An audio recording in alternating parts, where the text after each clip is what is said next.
Bonjour tout le monde. Je sais pas si on m'entend.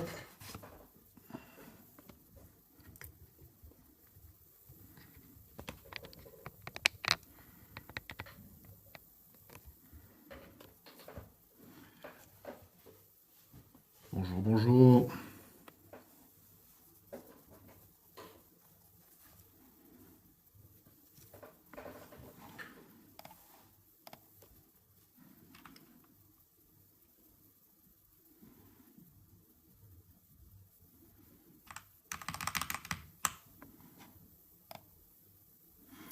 Bonjour.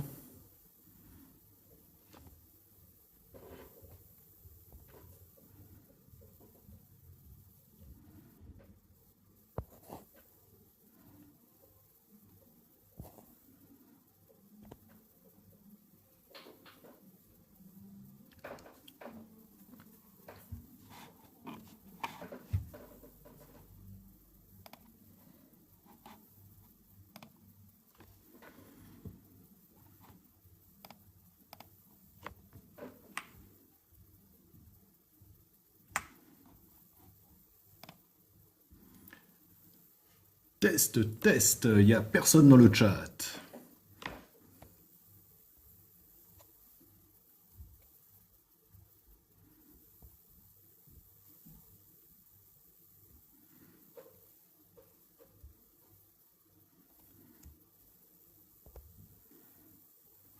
Salut Helmut. Salut. Comment vas-tu? Moi, ça va pas mal, et toi? Ah, bien. J'ai encore bossé sur mon interface. Pas mal d'équaliseurs. Et c'est plus sombre, et donc ça gêne moins le chat, même si c'était très acceptable la Ouais, dernière c'est fois. ça. Ouais, l'idée, c'est ça, c'est de réserver une zone un peu lisible pour le chat, tout en ayant une partie qui bouge. Et toujours mon bidule. Je vais passer mes lives à jouer avec mon bidule. Oula, fais attention quand même aux interprétations. Ah ouais, Au effectivement, ça risque tafsir. d'être clippé. Ouais. Salut Atalante. C'est bien, N'hésite talent. pas à monter si tu veux. Salut Imeni. J'ai toujours du mal à dire Imeni.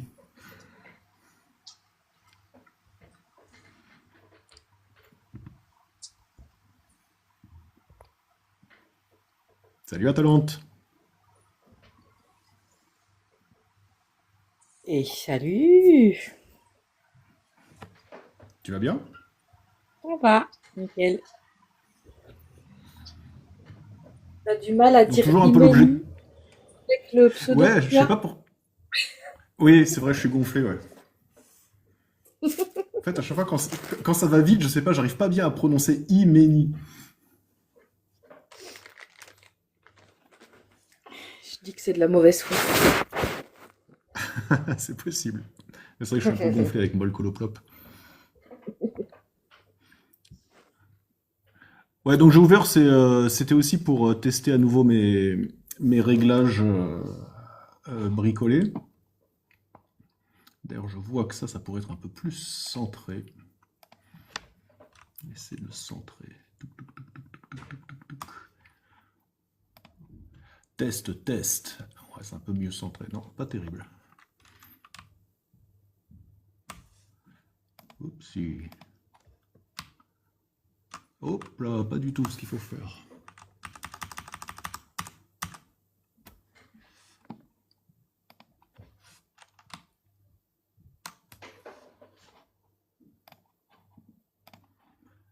Et ça marche plus.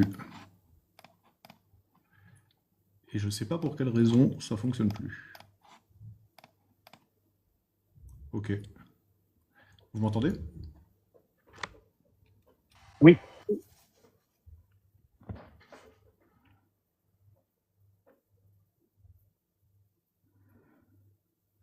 Donc du coup, je fais l'annonce. Il n'y a pas grand monde dans le chat, mais peut-être qu'il y aura des gens intéressés.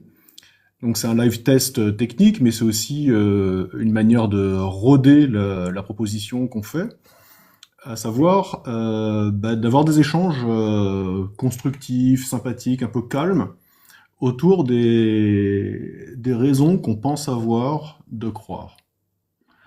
Quand on a des croyances dans tout domaine, bah, certainement qu'on a des justifications. Et ce genre de justifications, bah, elles peuvent être examinées.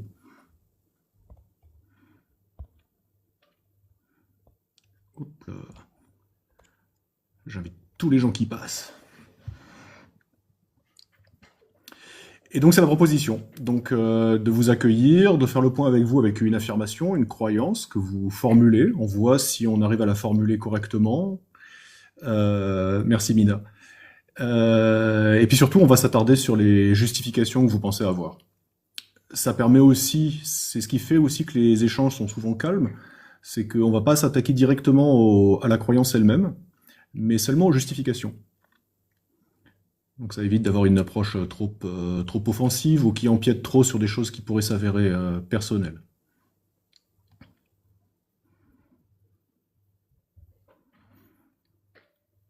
Salut Philalette. Bonjour, Salut. Comment vas-tu? ça va très bien, merci. Moi je t'ai invité, c'était aussi l'occasion de te dire que je suis un peu fan de tes lives. Eh ben écoute, merci beaucoup, réciproquement. Enfin, en tout cas, c'est la première fois que je crois que je tombe sur un des tiens, donc très content. On va voir comment ça va se passer. Ouais, on va voir. Alors, ouais, je voulais ajouter qu'effectivement ce genre d'approche... Vas-y, excuse-moi. Donc je disais, je peux éventuellement défendre aussi une position, une croyance, éventuellement, il n'y a pas de problème. Ah, si tu souhaites te prêter à l'exercice, pourquoi pas. C'est une vraie croyance ou c'est juste pour le jeu de rôle? Ah non, c'est pas pour le jeu de rôle, c'est parce que on va dire que c'est une croyance négative. Enfin, on peut peut-être t'en parler tout de suite. Enfin, après, tu peux aussi faire monter toutes les autres personnes. Hein, il y a pas de, je suis pas pressé en fait. Hein. Moi, je crois que Dieu n'existe pas. Ah, Donc pour ça, c'est une forme de croyance négative en fait. Mais c'est une croyance quand même. oui, oui, oui. Ouais, c'est d'ailleurs, tu considères qu'il est vrai, que l'affirmation Dieu n'existe pas, tu considères qu'elle est vraie, n'est-ce pas? C'est ça, et je pense pouvoir la justifier. Très bien. Tu veux dire tes justifications? Ah bah, on peut y aller tout de suite, oui. En fait, c'est assez simple. Euh, c'est basé sur la signification même du terme exister. Qu'est-ce que ça veut Mhm. dire exister? Et je Oui. pars du principe, moi, alors après c'est un principe, hein, il peut effectivement être remis en cause, mais je pars du principe que la définition même d'exister, c'est exister physiquement. C'est-à-dire que quelque chose qui est censé exister sans être ni dans l'espace ni dans le temps, à mon sens, du coup, n'existe pas. C'est pas pour ça que ça n'est rien. On va prendre un exemple tout bête, hein, l'exemple que je prends traditionnellement, une licorne. Une licorne, ça n'existe pas. On peut pas trouver d'exemple de vraies licornes dans la réalité, dans l'espace-temps, ni dans le passé, ni enfin dans le futur en fait, peut-être pas parce on n'y est pas encore. Mais en tout cas, actuellement, on ne peut pas trouver d'exemplaires physiquement de licornes et donc ça n'existe pas. Par contre, on peut en parler. Ça n'est donc pas rien, c'est quelque chose, c'est un concept, ou c'est un, pas vraiment un personnage d'ailleurs, c'est un animal imaginaire, comme il peut y avoir d'autres, comme Spider-Man est un être imaginaire, comme il peut exister tout un tas de personnages et d'êtres qui sont imaginaires, ils sont quelque chose, puisqu'ils sont des personnages imaginaires. Par contre, ils n'existent pas. Physiquement, on ne peut pas les trouver. Et donc, pour moi, Dieu, c'est un peu la même chose, c'est-à-dire que c'est un concept, c'est pas rien.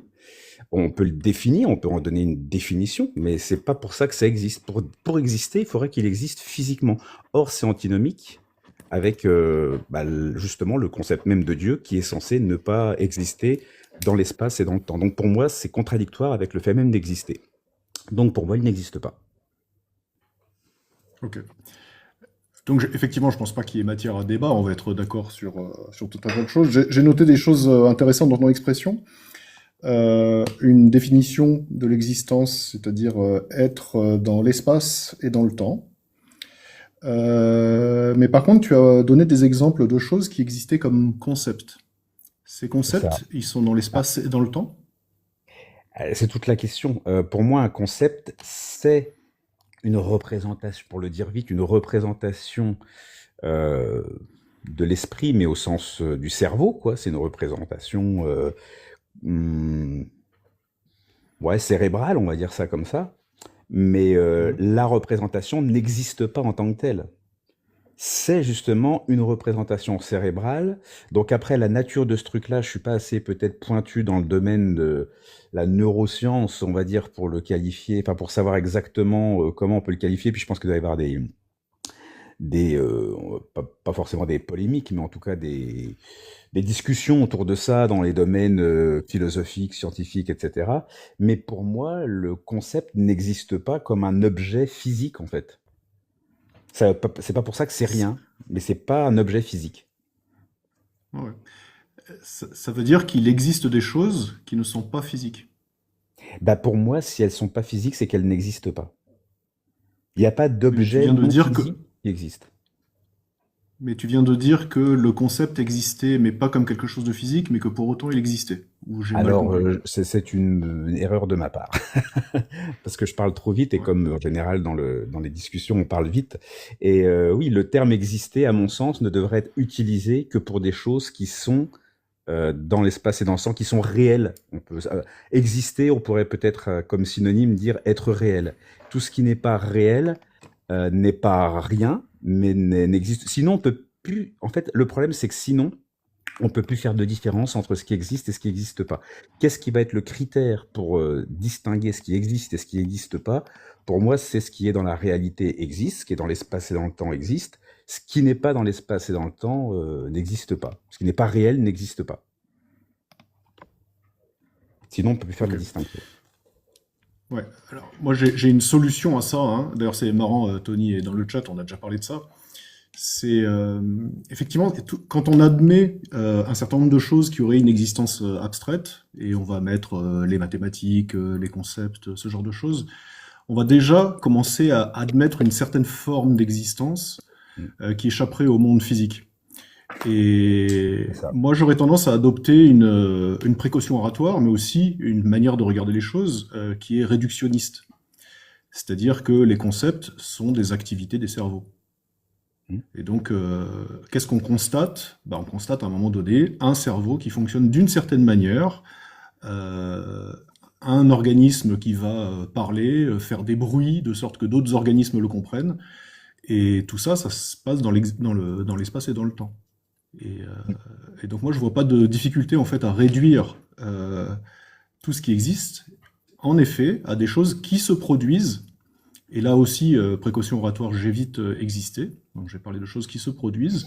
On va constater des choses qui se produisent, qui sont physiques et ouais, qui se produisent à ce titre. Donc ça me permettrait moi d'éviter justement de supposer des formes d'existence abstraites, par exemple. Non, d'accord, mais le statut du coup des objets non, des objets abstraits, voilà, est discutable. Enfin, c'est des choses sur lesquelles peut-être qu'il doit y avoir des objections auxquelles je pense pas, d'autres, enfin, personnes hein, et qui pourraient me mettre en tout cas à ce niveau-là en difficulté. Bon, après, voilà, en tout cas, c'est ma position et je suis prêt à en Oui, oui. discuter avec. Voilà.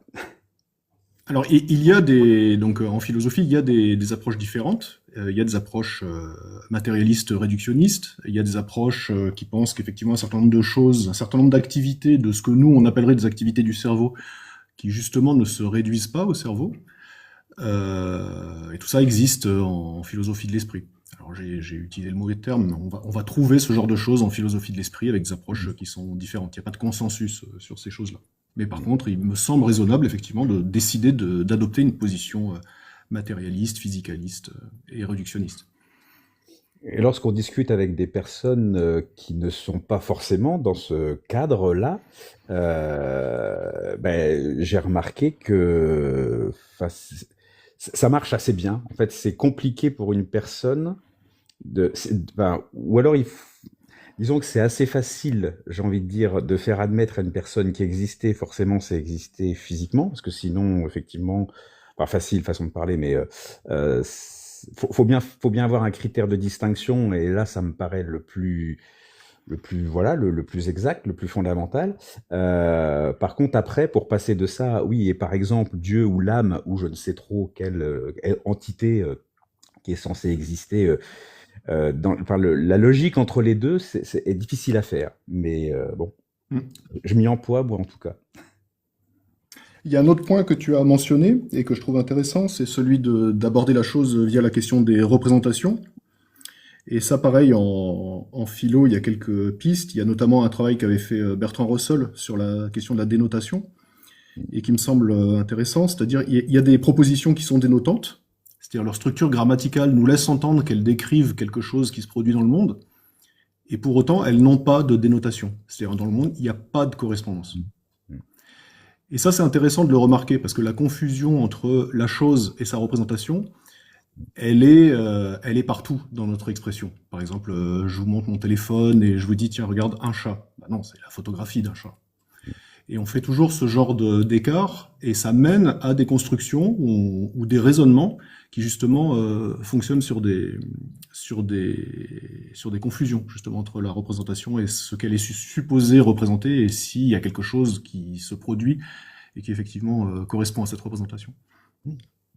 Ouais, je crois aussi que c'est le logicien, la Frege, que le sens et la référence. Enfin, c'est quelque chose comme ça. C'est Ouais, des mots qui ont une référence, donc c'est l'équivalent de la dénotation, et des choses qui ont du sens, qui veulent dire quelque chose, mais qui ne sont pas reliées à quelque chose qui existe physiquement dans la réalité, en fait. ouais, c'est ça, exactement. Alors il y a les exemples classiques qui sont pris, hein. Par exemple, l'actuel roi de France, bah, la phrase grammatiquement elle a un sens, sauf qu'il n'y a pas de correspondance, il n'y a pas d'actuel roi de France. C'est aussi intéressant de voir ça par rapport à un certain nombre d'apologètes qui sont toujours dans la démonstration de l'existence de Dieu, etc., et qui confondent quelque chose qui est logiquement, comme tu viens de le faire en fait, hein, logiquement fiable, enfin valable, mais en même temps, Valide? c'est pas parce que c'est logique que c'est vrai Oui. en fait. Moi, je sais que, enfin voilà, dans mes études, j'avais un prof de philo qui avait un malin plaisir à trouver des phrases sur lesquelles on travaillait qui n'avaient, enfin, qui n'étaient représentables par rien, mais qui étaient logiquement structurées correctement. C'est pas parce que quelque Mm. chose, c'est pas parce qu'une proposition est logique que ce qu'elle dit de la réalité est correct en fait. Et c'est pas forcément Exactement. facile à s'en rendre compte en fait, parce qu'on a l'impression justement parfois que parce que quelque chose est logique, du coup c'est vrai. Non, c'est logique, mais c'est pas parce que c'est logique que c'est vrai. Donc toutes les démonstrations de Dieu, l'être nécessaire, machin, etc. Il y a des trucs, à la limite, logiquement ça tient la route, mais on peut pas en déduire de l'existence de quoi que ce soit. Exactement. Les termes appropriés, c'est une proposition, elle est correcte dans sa forme, donc elle est valide. Si elle est valide et que ses prémices sont vraies, elle est vraie. Mais une proposition vraie ne dit pas qu'elle est nécessairement factuelle ou qu'elle ait une quelconque correspondance en termes de choses qu'on pourra constater. C'est ça. Alors pardon, il y a des demandes dans l'ascenseur. C'est seulement mon deuxième live, donc je découvre. Et Ah ça bah me c'est fait pour ça super que j'en ai plaisir pas d'avoir vu la beaucoup visite. alors. C'est pour ça. Salut l'avocat. Hello, ça va? Ça va et toi?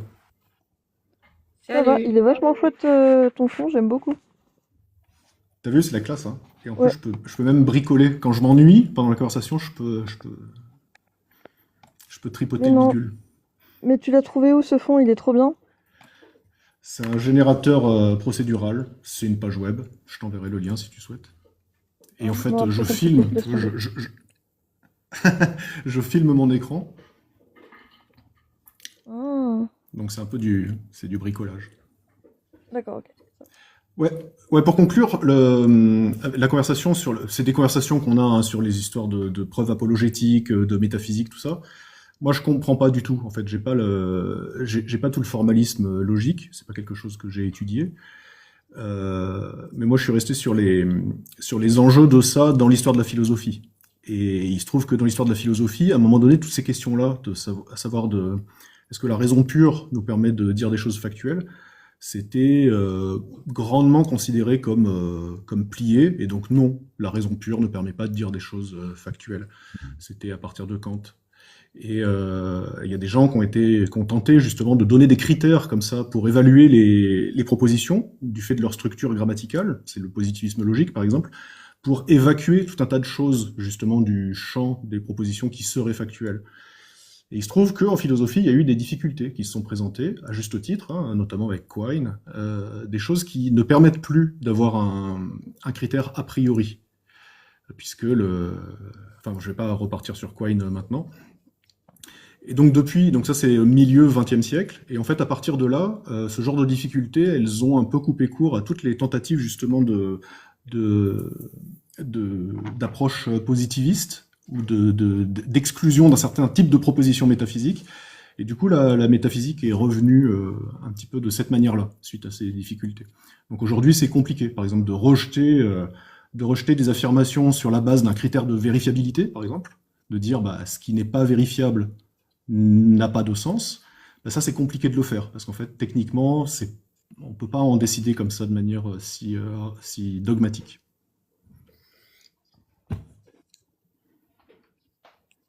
Tout à fait. Ben moi, c'est des débats en tout cas qui m'intéressent, tout ce qui est autour du cercle de Vienne, etc. Popper, après, compagnie.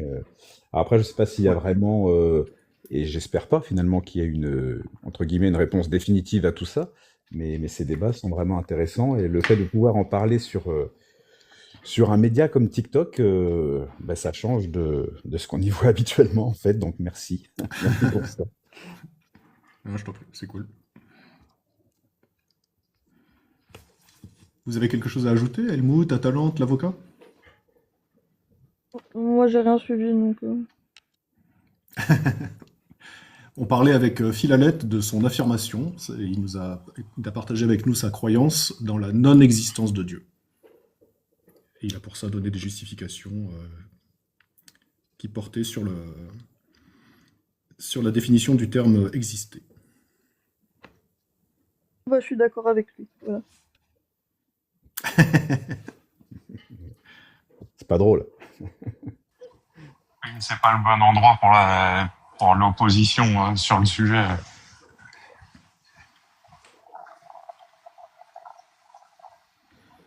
Mais peut-être que dans les gens qui nous écoutent d'en bas, certains auraient un avis contraire sur la question et voudraient le partager.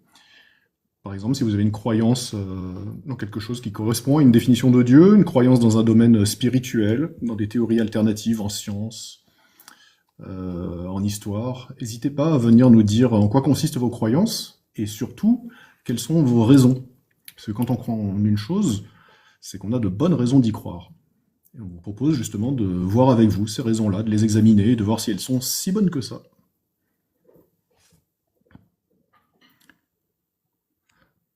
On m'entend pas de trop loin? Non, c'est nickel. Non, parfait, ouais. Ok, Non, c'est bon. c'est cool. Non, c'est bon. Et Philalette, Donc, je peux poser une question à Philalette qui est un petit peu à côté du sujet. je t'en prie. Je t'ai déjà entendu sur l'amour et le fait que ce serait un exemple de choses qu'on peut pas vérifier, etc. Et j'avais bien aimé ta réponse, même si je l'ai perdu un petit peu. Et ma question c'est, est-ce que avec quelques capteurs et un système d'imagerie quelconque, je peux prouver l'amour? J'avoue que je ne me souviens plus non plus de ma réponse. Euh, oui, ça doit. Le problème, c'est que pour le coup, l'amour, c'est comme c'est un sentiment, ou alors c'est peut-être même un mélange de sentiments. C'est pareil, ça va pas avoir de référence vraiment très identifiable. Donc, alors je sais pas ce que j'avais répondu en fait, hein, mais peut-être que oui, de toute façon, ce qu'on va pouvoir identifier, ça va être les effets surtout, ce que ça fait physiquement de ressentir de l'amour. Après, peut-être que c'est un mot aussi dans lequel on met beaucoup de représentations symboliques, etc. C'est un peu un truc surchargé de sens. Alors que concrètement, alors c'est peut-être pas très poétique, mais c'est peut-être juste, voilà, une émotion, sentiment d'attachement associé à différentes représentations, etc. Bon, après il y a tout le côté un peu romantique autour, qui est très plaisant, hein, et que j'aime moi aussi d'ailleurs, hein. Mais c'est vrai que quand on l'aborde de manière un peu objective, oui, il y a forcément moyen d'identifier quelque chose qui serait cérébralement, ça correspondrait en gros à ce qu'on ressent, ouais, à l'amour, quoi. Mais Je sais pas trop, en fait, je sais absolument pas ce que j'avais répondu, mais ça doit être objectivable, ouais, forcément. Mm. Sur ta réponse, tu l'avais axée sur la confusion entre, enfin pas la confusion, la possibilité qu'on avait de décomposer ou de réduire le sentiment à un ensemble de sensations, quelque chose dans le genre. Voilà. Je sais pas si Mm. j'ai exactement le bon vocabulaire. Non, mais oui, c'est ça, c'est un composé de différentes sensations, de différentes émotions, de choses qui se passent forcément dans le corps, et donc on met un mot là-dessus. Mais on pourrait trouver d'ailleurs autre chose, hein, à l'opposé de l'amour, il peut y avoir la haine ou tous les sentiments. C'est une espèce de composé émotionnel. Enfin, c'est des émotions qui sont rattachées à des représentations mentales. C'est des choses un peu complexes, quoi. Enfin, complexes dans le sens composé de plusieurs choses. Donc, pour pouvoir identifier, dire ah bah l'amour c'est ça. Comme c'est pas vraiment un objet non plus, c'est même clairement pas un objet. C'est difficile à réduire à quelque chose de précis qu'on pourrait identifier, quoi. Alors, du coup, on en vient à dire peut-être que l'amour n'existe pas. Alors, quand on dit ça, on dit ah bah oui, mais si l'amour n'existe pas, mais si ça existe, la preuve. Et ce qui existe, c'est pas l'amour. Ce qui existe, c'est simplement la réaction corporelle ou l'état du corps quand on ressent un certain nombre de choses. Ça, éventuellement, ça peut exister parce que c'est effectivement identifiable et mesurable. L'amour, on va dire, comme concept ou comme représentation, bah, typiquement, pour moi, c'est quelque chose, mais ça n'existe pas vraiment. Je crois que Sylvia voulait intervenir. Bonjour Sylvia. Bah, dès qu'on parle d'amour, voilà, la spécialiste. Bonjour. Attends, parce que j'ai pas de connexion. Je change de pièce. Non, je suis pas la spécialiste du tout, mais non, ça m'intéresse sur le sujet de l'amour. Alors oui, il se passe plein de choses dans le cerveau au niveau de l'amour. Donc oui, c'est visible scientifiquement. Voilà, c'est tout ce que je peux dire pour l'instant. Mais oui, c'est visible. Mais, C'est mais est-ce prouvable. que, est-ce que si on examinait des organismes qui nous disent qu'ils s'aiment, si on les examinait scientifiquement, est-ce qu'on aurait fait le tour de la question? Ou est-ce qu'il y aurait encore des choses qui échapperaient à notre compréhension de l'amour? Bonne Ça, question. ça dépend, en fait, je pense, le niveau auquel, en fait, on regarde les choses. Parce que, en tant qu'être humain vivant, mammifère, etc., et puis avec nos représentations culturelles, tout ça, je pense qu'on a une façon d'aborder les choses qui ne peuvent pas être complètement objectives, je vais dire scientifiques avec des gros guillemets, mais parce que ça touche à des choses qui sont de l'ordre du vécu et qui sont culturellement aussi un peu construites quand même. Et donc forcément, même si scientifiquement, enfin d'abord, quelle science? Si c'est vraiment la physique, la chimie, etc., oui, forcément, on arriverait, les hormones, etc., on arriverait à trouver des choses, mais effectivement, ça n'épuiserait pas la signification, on va dire, exhaustive du terme, parce qu'à côté de ça, il y a les représentations historiquement, culturellement, psychologiquement. La psychologie, c'est pas tout à fait la même chose que le fonctionnement cérébral au niveau physique ou chimique du terme. Donc, c'est peut-être tant mieux d'ailleurs que finalement, ça n'épuiserait pas le sujet, je pense. Je peux ajouter une petite précaution? Pardon, vous êtes bien sage, tout le monde a son micro fermé. La précaution, c'est sur la question, encore une fois, du réductionnisme. Euh, Il y a des choses qui se manifestent à certains niveaux, et pour les étudier, il va falloir choisir la science qui est appropriée. Par exemple, pour constater les interactions entre des personnes, on va utiliser la sociologie. Alors peut-être que tout ça, factuellement, pourrait se réduire à juste des interactions électromagnétiques. C'est-à-dire que c'est ça vraiment qui se passe, et seulement ça. Mais par contre, on va utiliser la science qui historiquement s'est constituée et qui propose les outils les plus appropriés pour considérer des gros paquets d'atomes. C'est-à-dire qu'au fond du fond, c'est que des interactions de champs. Mais par contre, on va choisir un outil approprié. Donc ça veut dire que peut-être qu'il faut distinguer le réductionnisme ontologique, c'est-à-dire en soi, c'est bien une affaire physique au niveau le plus fondamental. Par contre, d'un point de vue épistémologique, on doit rester à un certain niveau où tout ça a du sens. Ouais, je suis d'accord. C'est presque mieux dit que ce que je voulais dire, en fait, c'est ça.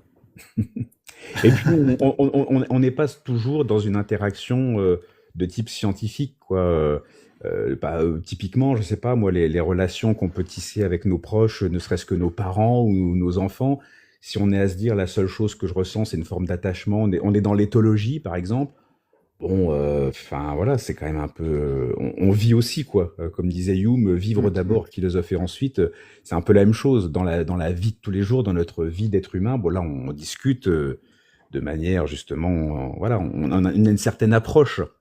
Mais lorsqu'on vit les choses, quel que soit le sentiment, quel que soit le sujet dont on parle, on peut avoir aussi une approche, on va dire, qui n'est pas du tout dans l'objectivité, dans la scientificité. Simplement, on vit les choses et puis on fait un peu abstraction du fait de savoir exactement ce que c'est, parce qu'on est aussi des êtres humains, quoi. Donc, on peut pas toujours être dans oui, mais tu sais, finalement, tout ça, c'est que des transmissions de neurones, c'est que des hormones, c'est que bon. On peut aussi le vivre de manière, on va dire, humaine, sans passer forcément par le côté qu'est-ce que c'est vraiment physiquement. Est-ce que vous avez des choses à ajouter, Helmut, Atalante, Sylvia? Et même, j'ai l'impression que ça peut être un tue-l'amour, ça. À partir du moment où on veut définir l'amour, c'est-à-dire que j'en ai déjà discuté sur mon live, etc. Vous pensez quoi de l'amour, etc. Il y a quelqu'un qui est venu qui a dit, ah ben non, c'est scientifique, ce n'est que des hormones, etc., etc. Et les gens étaient horrifiés. C'est, mais mon Dieu, mais je veux pas voir l'amour. En fait, ils veulent pas voir l'amour comme ça. Ils veulent pas l'expliquer. Ils veulent juste vivre l'amour. Ils veulent pas se l'expliquer. Ils s'en foutent, en fait, de définir ou savoir ce que c'est exactement. Je veux juste le vivre. Moi, pour ça, j'ai une image qui vaut ce qu'elle vaut, mais je trouve qu'elle est intéressante, c'est la magie. Moi, j'adore qu'on me fasse, enfin, j'adore voir des tours de magie, même si je sais qu'il y a un truc derrière, forcément. Bien sûr que je ne crois pas que le magicien a vraiment le pouvoir de faire ce qu'il est en train de faire devant moi. Par contre, le fait qu'il réussisse à me le faire croire, et que même quand on me donne le truc, j'ai toujours l'illusion quand même. Enfin, l'illusion reste. C'est propre de l'illusion d'ailleurs, hein. Même quand on connaît finalement les ressorts, l'illusion reste. Et on peut continuer d'être en quelque sorte un peu émerveillé par un tour de magie. Alors, moins quand on connaît le truc forcément, mais finalement, même quand on connaît le truc, c'est tellement génial qu'on continue à trouver ça bien. Et peut-être que c'est un peu de cet ordre-là. Alors, on n'est pas obligé de vouloir savoir comment ça fonctionne, mais même quand on sait comment ça fonctionne, et même quand on sait au fond ce que c'est, ça n'empêche pas de se prendre au jeu et de faire comme si, quoi. Ouais, ça, je suis complètement d'accord avec Philalette. Et c'est pas la suspension de la crédulité ou un truc dans le genre? Suspension volontaire d'incrédulité. Voilà, c'est ça. C'est ça. Moi, Mm. je suis complètement d'accord parce que moi aussi, hein, j'adore tout ce qui est tour de magie, etc. Même si je sais qu'il y a un truc derrière. Et puis d'ailleurs, même ça, enfin, ça va de pair aussi. Je crois qu'on en avait parlé quand on avait parlé de mes croyances à moi. Voilà, à ce moment-là, je suspends mon incrédulité et puis je vis le moment présent, en fait. Parfois, c'est bien aussi de garder un certain mystère sur les choses. Moi, j'aime bien aussi. J'ai pas envie de forcément tout savoir. Oui, il y a des choses que j'aime savoir, mais pas tout, non. J'aime bien la part du mystère, parfois. Voilà. Helmut, tu souhaitais ajouter quelque chose? Non, je vous remercie pour vos réponses. Moi, c'est vraiment dans pour répondre à l'argument, savoir précisément ce qu'est l'amour. Bon, c'est pas un but de ma vie. Ouais. De quoi? De savoir ce qu'est l'amour? Oui. Ok. Mais de le vivre, oui ou pas? Ah oui, c'est quand même pas mal. Oui. Oui. En plus, ça implique des activités ludiques intéressantes. Ah ben d'accord, oui. Je vois. Pour faire le savant ridicule, il faut noter aussi que cette question-là de qu'est-ce que l'amour, c'est le sujet du banquet de Platon, qui est un des Platons les plus intéressants. Et ça vaut une petite écoute. On peut même d'ailleurs rapprocher ça de la question de Dieu qu'on disait, dont on parlait au départ, parce qu'on peut très bien, enfin, moi je peux très bien considérer que c'est pas mon cas, mais quelqu'un qui a une sorte de mystique, qui a qui a le sentiment de ressentir comme ça l'union à une force surnaturelle ou transcendante, une espèce de lien comme ça avec un grand tout intelligent. Cette sensation-là qu'on peut vivre quand on fait de la méditation, des choses comme ça, ben, j'ai envie de dire pourquoi pas, et sans forcément vouloir mettre une définition dessus et savoir vraiment qu'est-ce que c'est et est-ce que c'est vraiment vrai. Euh, le fait simplement d'expérimenter une relation comme ça un peu cosmique ou enfin voilà mystique plutôt, c'est voilà, enfin bah, c'est quelque chose, enfin quelqu'un qui ressent ça, bah oui, pourquoi pas.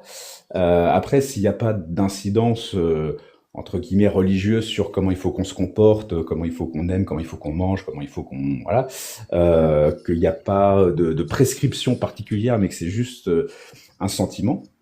Le fait de pas chercher à savoir ce qui se passe dans la tête, enfin que cette personne n'ait pas envie de chercher à savoir ce qui se passe dans sa tête et le pourquoi et par quel biais, en fait, je suis en train de croire que j'ai une relation avec une espèce de grand tout, mais en fait c'est pas vrai, c'est dans ma tête que ça se passe. Bon, ça gâcherait un peu la magie du truc et je suis pour une forme, ouais, parfois effectivement de suspension d'incrédulité. Ouais, la formule est pas mal.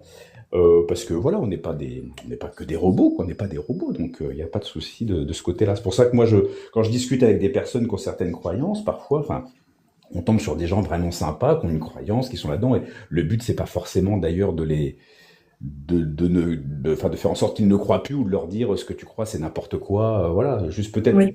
amener à se poser un certain nombre de questions pour semer un peu une graine de doute, qu'on soit pas dans une espèce de croyance inconditionnelle, ça suffit. Puis de toute façon, le simple fait d'avoir un échange, ça peut être agréable, y compris avec des gens qui croient pas ce qu'on croit, quoi. Et pour certaines personnes, ça leur fait du bien, juste du bien de croire aussi. Moi, j'avais discuté avec une personne qui avait mal interprété un signe par rapport au départ de quelqu'un qui lui était très cher. Je lui ai dit, mais en fait, on pourrait t'apporter n'importe quelle preuve. Si pour toi, ce signe est significatif, bah, il le sera. T'as le droit de croire à ça. Enfin, si ça te fait du bien, oui, c'est ton signe et tu le garderas tant que tu voudras, en fait. Même si tu lui apportes toutes les preuves que ce n'est pas ça. Non, ce n'est pas un signe de ton chéri qui est parti dans l'au-delà, ou je ne sais où. Euh, donc si ça lui fait du bien, non, il faut la laisser croire, en fait. Parce que ça change à rien. Tu pourras lui apporter toutes les preuves du monde. Donc parfois, oui, il faut les laisser. Tranquille. Je me permets de répondre à quelques messages dans les commentaires. Pourquoi nous dit je vois une huile qui coule sur l'écran, je le sais, je le pense ou je le crois. Bah, en fait, ce qu'il faut remarquer, c'est qu'il n'y a ni huile, ni coulée, et probablement, enfin si, il y a sûrement l'écran de votre téléphone, mais qu'il ne faudrait pas confondre avec mon écran. Et tout à l'heure, on faisait la distinction entre les choses et leur représentation. Et là, c'est une pure simulation, vous n'avez accès qu'à des représentations. Donc la proposition une huile qui coule sur l'écran est très probablement fausse. Il n'y a pas d'huile qui s'écoule sur un écran. C'est mon côté prosaïque, hein. Et erreur 404 qui fait remarquer, il faut laisser les gens croire, surtout quand ça a zéro impact. Ben c'est ça, en fait, ça c'est une question. C'est-à-dire, est-ce qu'on peut avoir des croyances infondées et qu'elles n'aient aucun impact? C'est-à-dire, est-ce que, par exemple, dans la somme de ces croyances, en entretenir certaines qui ne sont pas fondées, qui sont irrationnelles, ou dont on a vérifié qu'elles étaient fausses, est-ce que ça peut ne pas avoir d'impact? Ou est-ce que ça aura nécessairement des conséquences sur d'autres croyances qui vont s'aligner sur ça?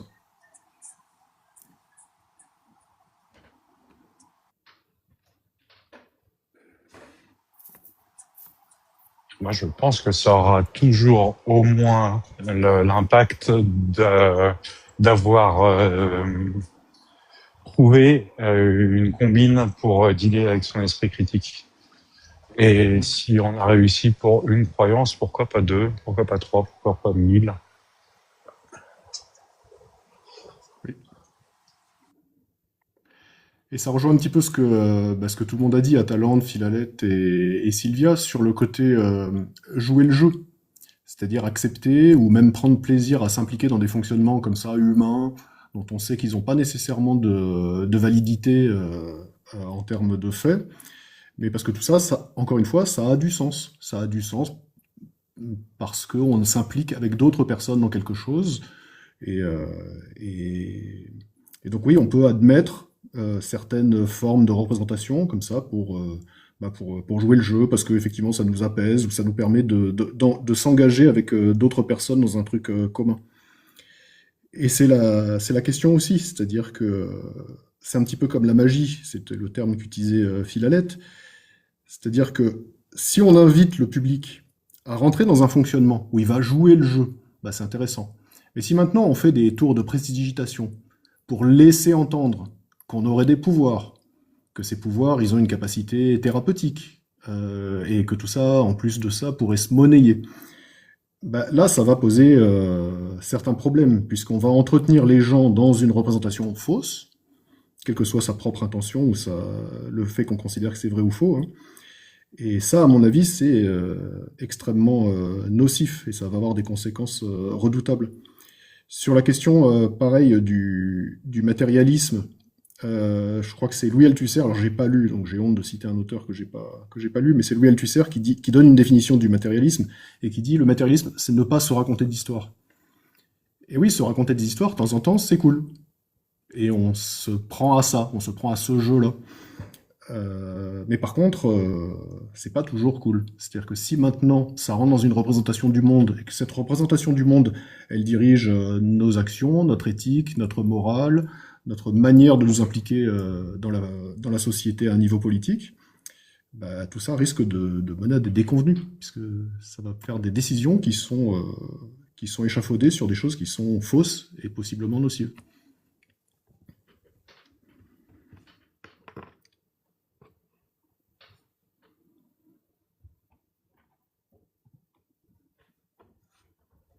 N'hésitez pas à réagir, me contredire, hein. L'idée, c'est pas que je prêche, hein. Je sais que j'ai un ton sentencieux, mais pitié, intervenez. Amen. Alors, pourquoi continuer d'interagir? Je suis désolé, j'arrive pas à me concentrer sur le chat. Le savoir en elle-même n'est-il pas une croyance? Si, c'est une croyance avec des conditions. Si on croit savoir, on dit qu'on sait. Exactement. Donc, un savoir, c'est une croyance vraie et justifiée. Et évidemment, on peut croire qu'une croyance, elle est vraie, et croire qu'elle est justifiée, et se tromper. C'est toute la difficulté.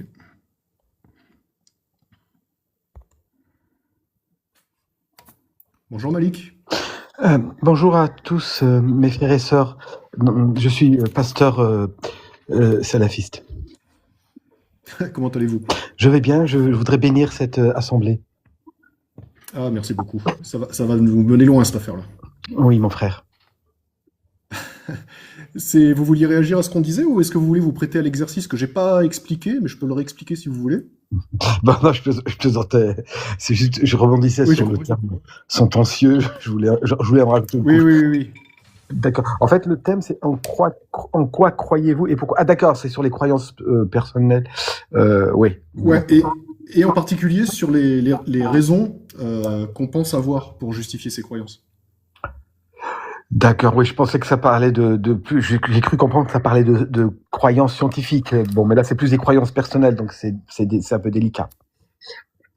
Je serais peut-être pas forcément à l'aise pour parler de mes croyances personnelles. Ouais. Alors, vous voyez, c'est aussi une précaution, hein, c'est que je suis d'accord avec vous, c'est pas toujours souhaitable en public, justement, d'examiner des choses qui sont trop personnelles. Et c'est pour ça que je propose justement de pas franchement s'attarder sur l'objet de la croyance, mais plutôt sur les justifications. Et pardon, petit truc technique, j'ai un retour derrière vous. Si vous pouvez utiliser des écouteurs ou couper votre micro, merci. Allez-y, Malika, pardon. Non, je vais laisser l'assemblée discuter, et puis j'écoute, j'interviendrai éventuellement. Non, nous on est sages. On est sages. Alors je vais prier pour vous. Je vais prier pour vous, Sylvia. Merci. Car je crois que vous êtes Non, une mais âme je sais pas quoi dire, Molko, je suis désolée. C'est tout simplement. Oui, non, pardon. Non, c'était aussi pour relâcher parce que c'est que vous ayez pas l'impression qu'il faut m'écouter, acquiescer à tout ce que je dis. Je Ah peux ouais, dire ouais. c'est même pas que Oui, je c'est une peux, c'est que conférence. je vais. C'est une Ouais, conférence. ouais, je vais dire plein de sottises et il faut me contredire. Eh oui, mais bon, tu dis des trucs justes aussi. On peut pas te contredire, là. Donc Malik, vous n'avez pas une croyance particulière que vous souhaiteriez partager avec nous et puis surtout examiner avec nous les raisons que vous pensez avoir? Mes croyances personnelles, je les garde pour moi. Après, les partager, tout ça, enfin, c'est un peu trop intime. Enfin, moi, par exemple, je suis croyant, effectivement, je crois en le grand architecte. Après, voilà, rentrer dans les détails de ma croyance, etc., c'est trop intime pour moi. Alors, ça serait pas rentrer dans les détails de la croyance, hein, donc je redis, l'idée c'est pas de vérifier l'objet de la croyance, mais plutôt les raisons qui vous mènent à adopter cette croyance. Donc c'est une forme de déisme, c'est ça, le grand architecte? Oui, tout à fait. Et pour ça, vous avez des... Je crois en l'existence. Et pour ça, vous avez... Oui, pardon. Ah, tu peux me tutoyer, on se tutoie. Excusez-moi. On est cool ici, on est cool. Et vous avez des justifications pour croire en l'existence d'un grand architecte?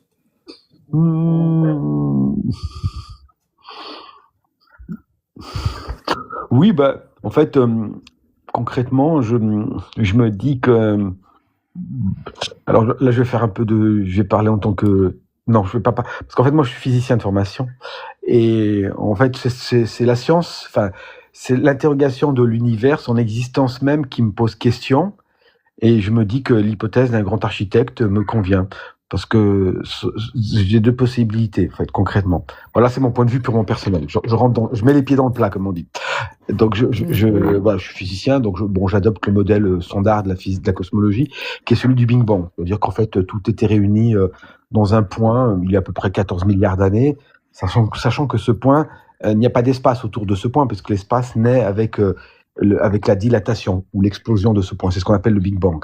Donc, tout l'espace et le temps et l'énergie, la matière, tout est contenu dans ce point, qui n'est pas localisé puisque l'espace n'existe pas. Bon, déjà, rien que ça me pose problème. Mais ok. Je me dis donc. Je peux. Pardon. Ah non, mais vas-y. Pour quelle raison est-ce que ça vous pose problème? Vous avez des objections au modèle standard ou Non. Bah, en tant que physicien, modèle standard, moi, c'est pas ma spécialité. Moi, je suis physicien. À la base, je suis physicien des particules. Aujourd'hui, je travaille dans l'ingénierie de la pollution des sols, mais quand j'étais en thèse, quand je faisais ma thèse, et je suis toujours passionné par la physique, je suis passionné par la mécanique quantique, je lis, enfin voilà, je suis de très très près l'actualité scientifique, enfin pour la physique, et du coup, le modèle standard, je suis de la cosmologie, bon, je suis pas moins expert évidemment, mais je connais les équations, etc. Il me pose pas de problème. C'est le modèle le plus, comment dirais-je, en phase avec les observations actuelles, sauf qu'il y a pas mal de questionnements, mais peu importe. Donc, en fait, tout ça pour dire que... Pardon, allô, il faut qu'on essaie de faire un aller-retour plus fréquent. Ah, pardon, excuse-moi. Excusez-moi. De sorte qu'on arrive à mieux interagir et que la conversation soit pas ce que vous avez prévu, a priori, mais vraiment qui résulte de notre entretien. Ok. Donc j'ai bien fait de vous faire corriger, parce que tout à l'heure, quand vous avez énoncé la question du modèle standard, vous avez conclu par déjà ça me pose problème, et là maintenant vous venez de dire ça ne me pose pas problème. Donc j'ai bien fait de vous faire rectifier, n'est-ce pas? Oui, alors attention, ça me pose pas de problème au sens de la physique, au sens des équations. Il n'y a pas de, ok, ça découle de la relativité générale, etc. Il n'y a pas de problème. Là où après, là maintenant, je sors de mon, comment dirais-je, des lois de la physique. Je ne suis plus scientifique. Maintenant, je parle en tant qu'être humain lambda, comme n'importe quel être humain, et je me dis bon, d'où vient cette singularité initiale qu'on appelle le Big Bang. Et voilà, là, c'est l'être humain lambda qui parle, c'est moi. C'est pas le physicien. Ouais. Voilà. Justement, et je pense que vous avez déjà fait la distinction, mais je veux appuyer dessus. Vous êtes d'accord avec moi que certaines questions sont proprement scientifiques, parce que ces questions-là, justement, nous permettent d'entrevoir un certain type d'expérience qu'on va pouvoir faire pour les vérifier. C'est-à-dire leur sens, ça c'est je reprends, on parlait tout à l'heure de Carnap, du cercle de Vienne, c'est-à-dire le sens d'une proposition, justement, il tient dans les conditions de sa vérification, n'est-ce pas? Oui. Est-ce que cette question-là, primordiale, est-ce qu'elle permet d'entrevoir une expérience de physique qu'on pourrait faire afin de parvenir à une forme de connaissance? J'ai pas encore compris la question. Ouais, j'ai pas bien noté votre intervention, donc vous allez me corriger, mais cette idée-là j'ai un écho terrible derrière vous. Ah, pardon. Vous n'avez pas des écouteurs? Peu importe, c'est un problème technique. Donc à un moment donné, vous avez dit je retire ma casquette de scientifique et je me demande, j'essaie de pas caricaturer votre propos, vous allez me corriger, d'où ça vient tout ça, ou d'où vient cet univers primordial ou quelque chose de cet ordre-là, c'est ce que vous avez voulu dire, c'est ça? Tout à fait. Ouais. Et cette question-là, d'où ça vient?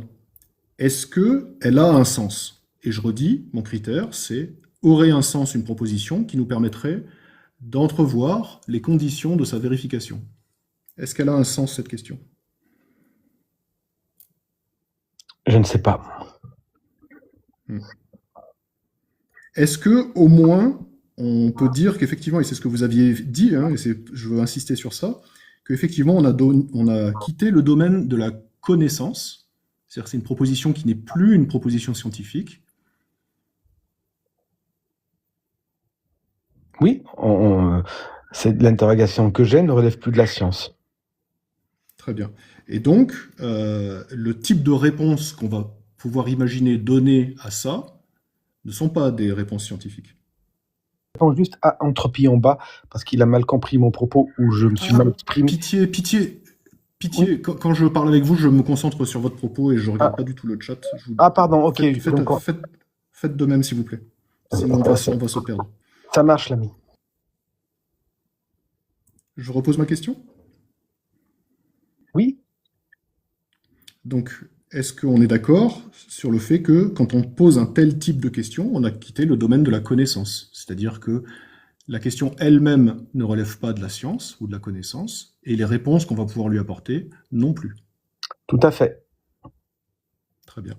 Est-ce que, dès lors, il est raisonnable d'adopter un point de vue sur cette question et d'imaginer une réponse de l'ordre d'un architecte, d'une cause première, je sais pas, un dieu nordique?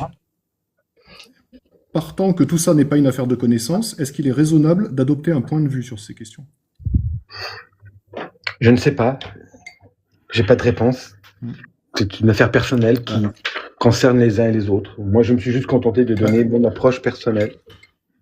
Oui, je vais proposer à mes camarades de vous poser des questions s'ils en ont et si vous êtes d'accord.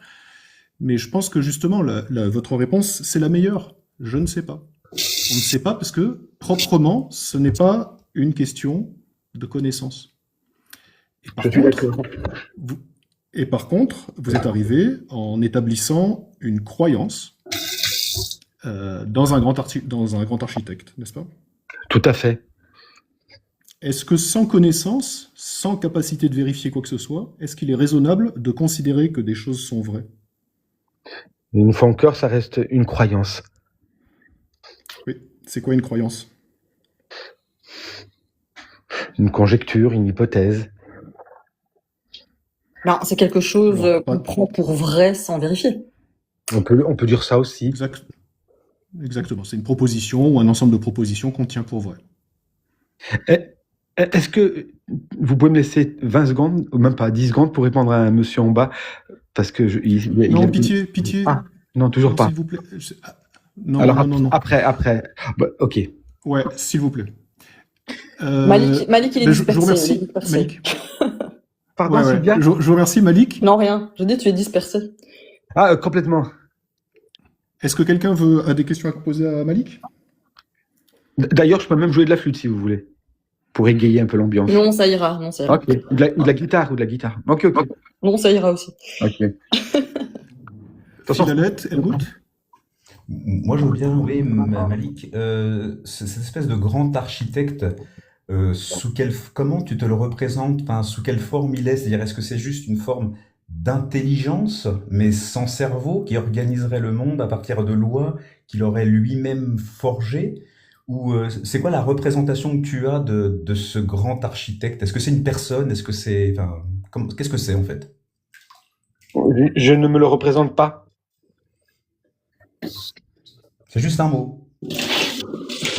Une idée, un concept, mais mon cerveau est incapable de réfléchir à sa représentation, car je sais les limites de mon cerveau, et donc du coup, je ne vais pas au-delà de ce que je ne peux concevoir. D'ailleurs, j'avais fait un article dans un média qui s'appelait Dieu et l'électron, et là, je parle en tant que physicien. Un électron, moi, physicien, je ne sais, physicien des particules, j'entends, je ne sais pas ce que c'est. J'arrive à quelque chose, à une espèce de non-sens, parce que l'électron n'a pas de couleur, par définition, n'a pas de forme, n'a pas C'est de... beau pour toutes les particules élémentaires, ça, en fait. Ah, c'est vrai, tu as complètement raison, c'est vrai, je me permets de te tutoyer, hein. C'est vrai pour toutes les particules élémentaires, mais bon, l'électron m'a toujours fasciné, et puis en plus l'électron est connu du grand public. S'il avait fait l'article avec le muon ou l'auto ou le neutrino électronique, le rédacteur en chef, il m'aurait dit Malik, choisis quelque chose de peut-être plus connu, voilà, C'est donc marrant, ouais. j'ai pris l'électron, mais c'est vrai que l'électron en même temps, voilà, c'est quand même une chose très concrète parce que c'est l'électricité, ça nous permet de communiquer, enfin bref, c'est le monde moderne, hein, l'électron. Enfin la maîtrise du monde moderne. Enfin, c'est l'émergence du monde moderne. Je simplifie, je suis très grossier là. Mais bon, bref, donc du coup, je réfléchis à la nature de l'électron. Il n'a pas de température, par définition, parce que la température, c'est l'agitation moléculaire, et lui, il était un constituant des molécules, et plus précisément des atomes. Il n'a pas de ductilité, il est ni dur, ni mou, il est pas chaud, il est pas froid. En fait, je ne sais pas ce que c'est, et ça m'a toujours déstabilisé. Et je reprends les propos de Niels Bohr qui est le père, l'un des pères de la physique atomique. Il avait dit quelque chose qui m'a toujours aussi marqué quand j'étais en thèse. J'aime bien lire les citations des grands physiciens parce qu'elles sont très très profondes, hein. Il avait dit « Ce que nous appelons réel, donc le monde réel, est en réalité composé de choses totalement irréelles. » Niels Bohr lui-même concevait qu'en fait, dès qu'on rentre vers la limite de la matière, donc les particules élémentaires qui ne sont composées de rien d'autre sinon d'elles-mêmes, on arrive aux limites conceptuelles. Notre cerveau ne... Bon, après, j'ai une question pour Oui. toi, mec. Voilà, donc bref, je m'étale un peu, excusez-moi. Est-ce que justement, pour toi, l'étude de ces molécules, pour toi, explique ce grand architecte ou pas?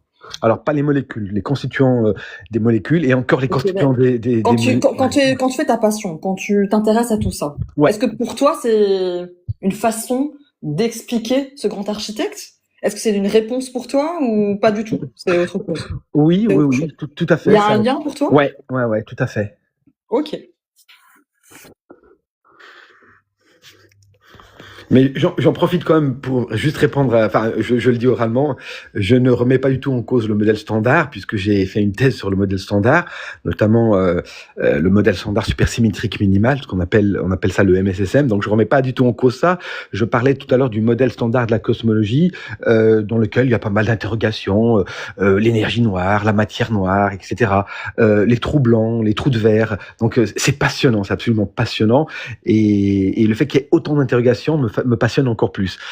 Voilà. Et il parlait justement, on parlait du boson de Higgs. Oui, justement, moi, quand j'ai fait ma thèse en 2000, quand j'ai soutenu ma thèse en 2000, le boson de Higgs restait une particule hypothétique très probable parce qu'elle explique énormément de choses. C'est la particule qui fournit une masse aux autres particules élémentaires.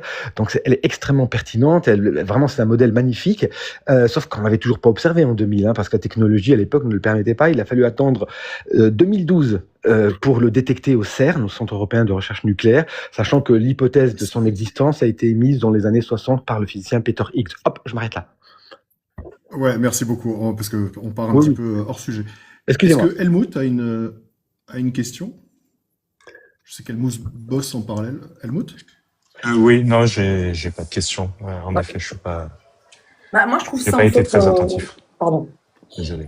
Non, c'est-à-dire qu'il a utilisé comme le mot architecte, c'est quand même fort comme mot.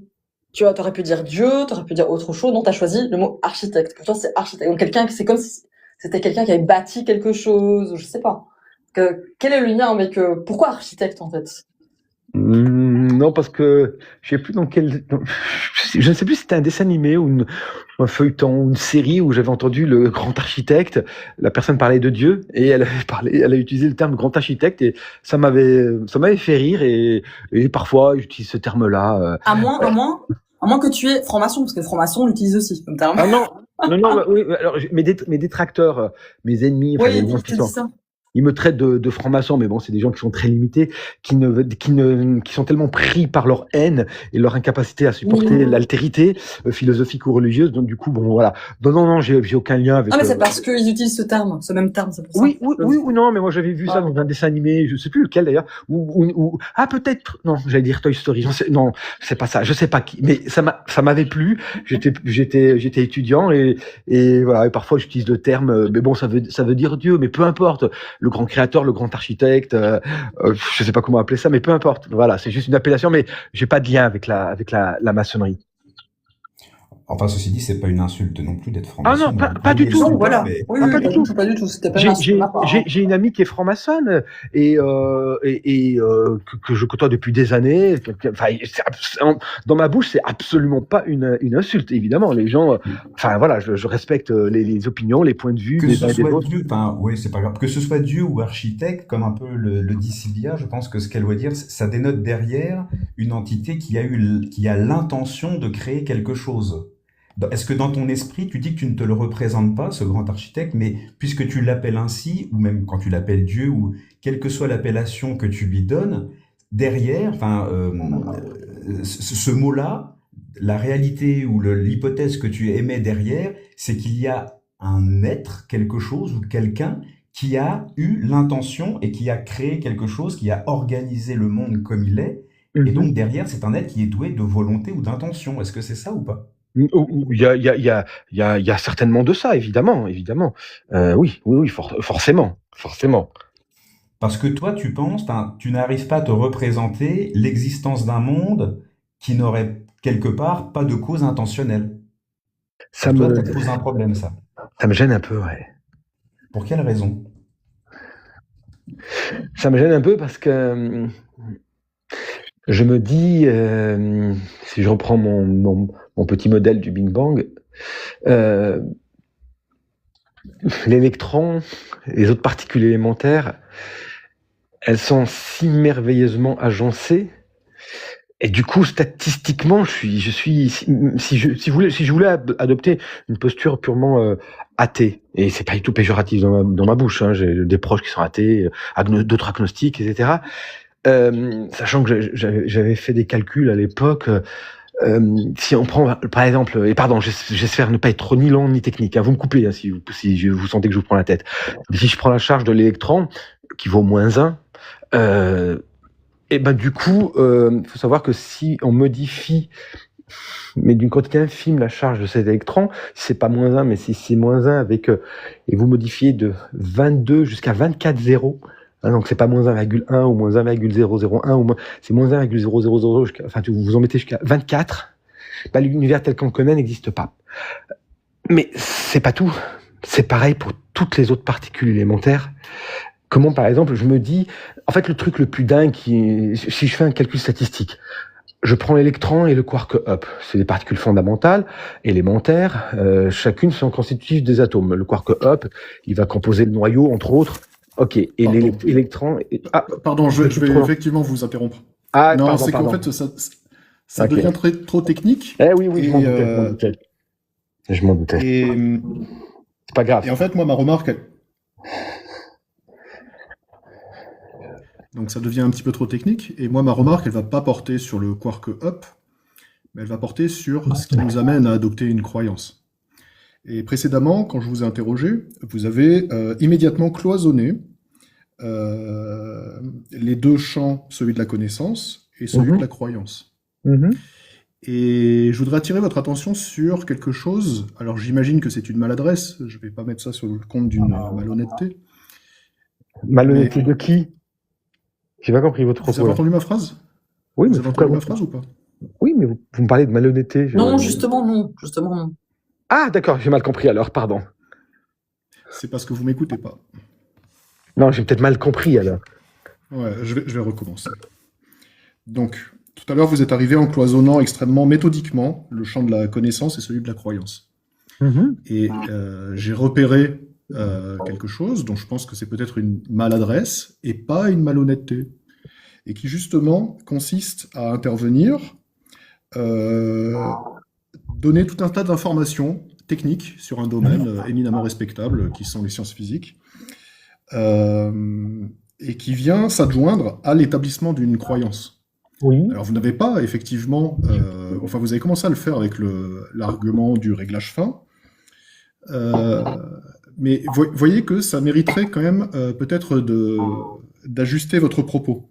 C'est-à-dire quand je vous fais monter et que je vous demande quelle est votre croyance, quelle est votre justification, plutôt que de me dire au début qu'il n'y a pas de lien entre les deux, mais petit à petit dans la conversation, de commencer à ajouter tout un tas d'éléments et de laisser entendre qu'en fait, ce sont des justifications de la croyance.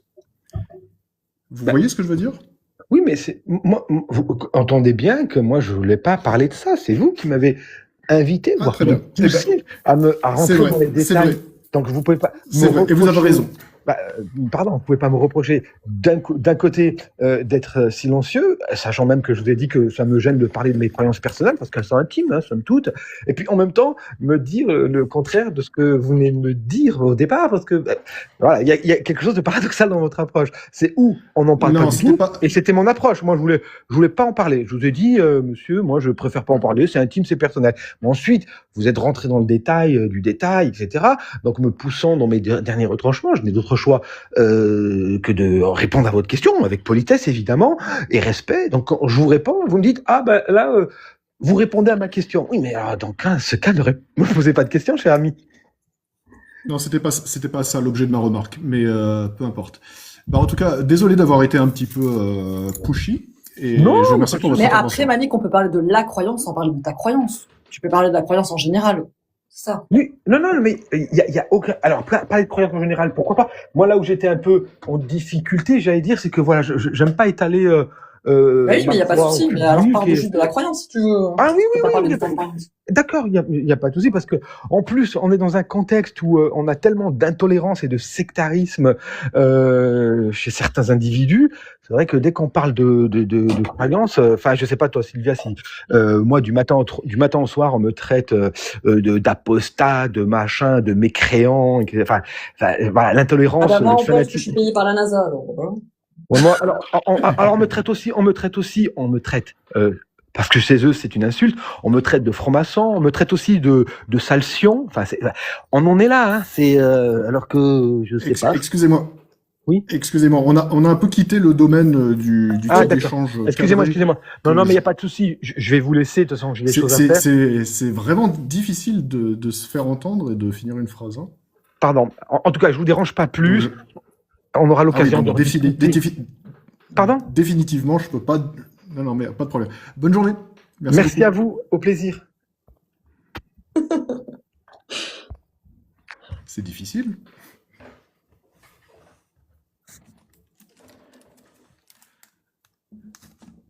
Donc je vois qu'il y a un petit peu de passage dans le chat. Si vous avez des croyances, on suppose que vous avez probablement l'impression ou vous considérez que vous avez de bonnes raisons.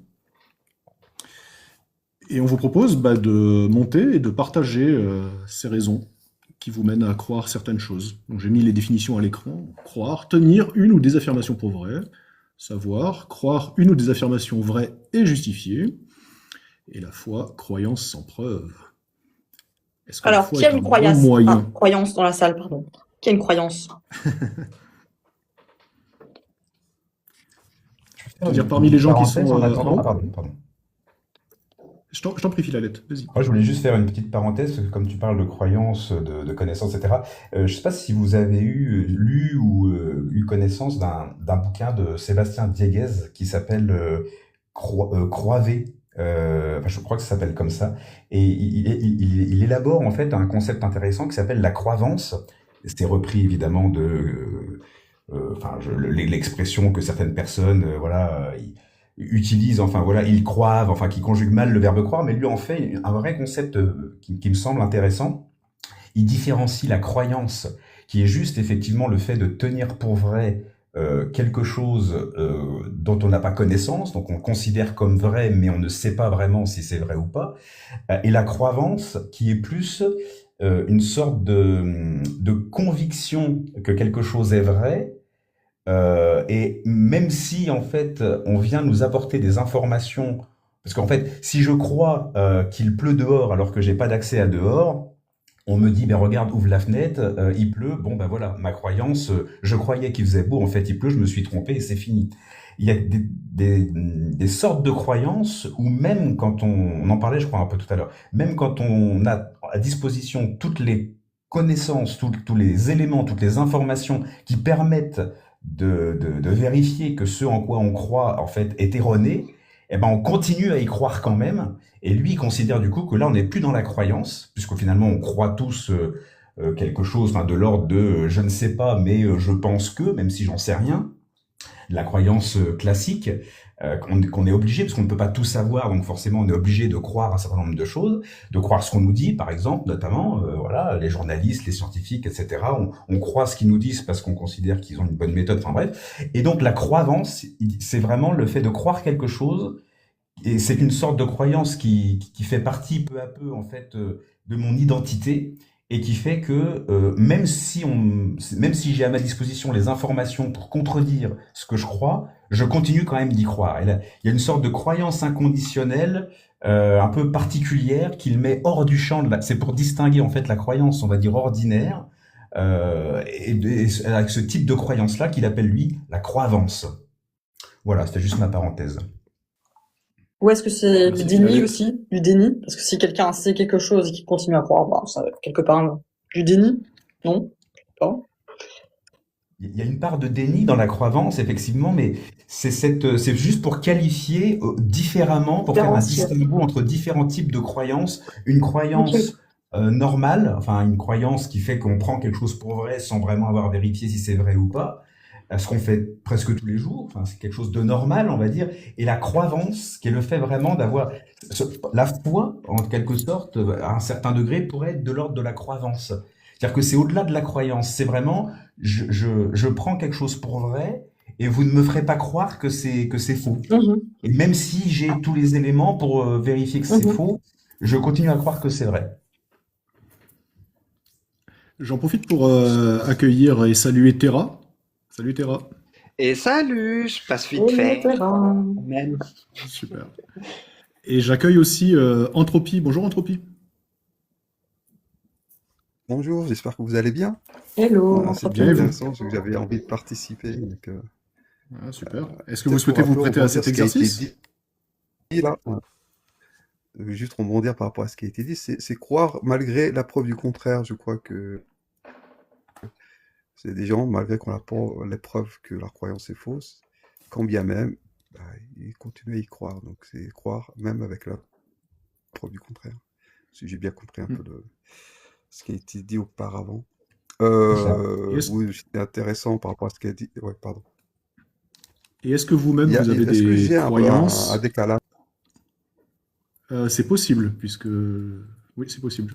Je vais compter avec moi.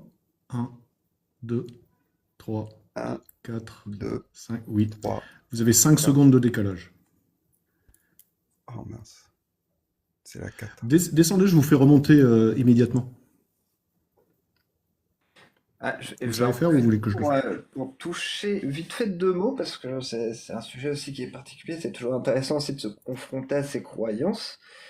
Ouais, une Oui. époque, en fait, mes sujets de recherche, ça, en fait, ça m'a toujours tellement imprégné que j'avais l'impression d'avoir un lien particulier avec mes sujets de recherche. Et une époque, j'ai pu me poser la question de savoir est-ce que je croyais à des choses, à des mouvances un petit peu New Age et compagnie, des principes de liens particuliers. Puis, en fait, en y réfléchissant avec le recul, c'est juste que c'est des sujets qui imprègnent tellement ma vie que je pense que c'est tout simplement en fait un sentiment qui est juste normal et un biais de ce côté-là. Mais à une époque, j'ai pu me poser la question, pour être honnête. Au point que j'ai quand même des cavaliers Indes tatoués sur le bras.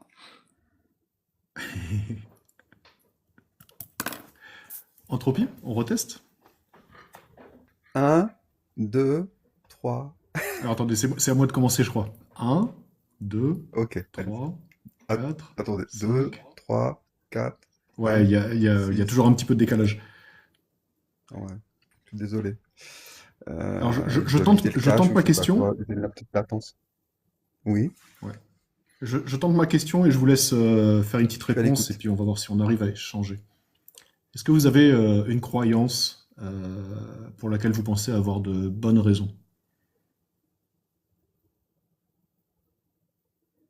J'essaie, tant bien que mal, d'essayer de croire à base de connaissances établies et solides. Mais j'ai toujours ce doute un peu méthodique que je m'impose, c'est-à-dire d'apporter, je dirais, si on m'apporte juste une preuve de falsification de ce que je crois, j'abandonnerai évidemment cette croyance, quelle qu'elle soit, même si elle est très très très bénéfique, je dirais, pour mon esprit et mon cerveau, parce qu'on adore le goût du vrai, on adore de croire à des choses qui nous font du bien, parce qu'on est des êtres humains, on est des êtres vivants, qui sont pleins de biais cognitifs. C'est pour ça, d'ailleurs, j'ai marqué les biais cognitifs sont très puissants. C'est-à-dire le fait que l'être humain a besoin de certitude, de réponse à toutes les questions qui se posent, et sinon il se trouve dans une sorte de stress. Et de ne pas avoir de réponse à des questions, même dans la vie de tous les jours, sur des questions même de relations humaines, hein. On a bien de savoir si la personne à qui on fait confiance nous dit la vérité, et c'est compliqué parfois. Donc Ok, on je vous a remercie tendance pour à votre faire confiance intervention. en expliquant que la personne nous dit la vérité malgré les preuves. Malgré, sans preuve, parce qu'on peut croire sans preuve sur en basant uniquement sur de la confiance. Parce que bon, nos interactions, surtout quand c'est nos proches, donc si j'ai des croyances, oui, j'ai des croyances qui sont basées sur de la confiance que je peux apporter à des tierces personnes. Merci beaucoup. En fait, on va essayer plutôt d'inviter des personnes qui auraient des croyances plutôt dans des domaines religieux, spirituels ou des choses un peu alternatives en sciences.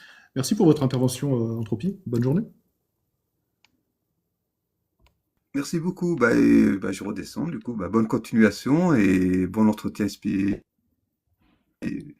Merci. c'est très utile en fait, comme démarche les Merci entretiens beaucoup. épistimiques. Voilà. Bonne Bonne continuation. journée. Ciao. Je vais redescendre aussi, parce que j'ai des choses à faire dans la fin de journée. Bonne Merci d'avoir passé une tête continuation. terrain. Ouais, c'est un plaisir. Prenez soin de vous, c'est le principal. Au terrain. Merci.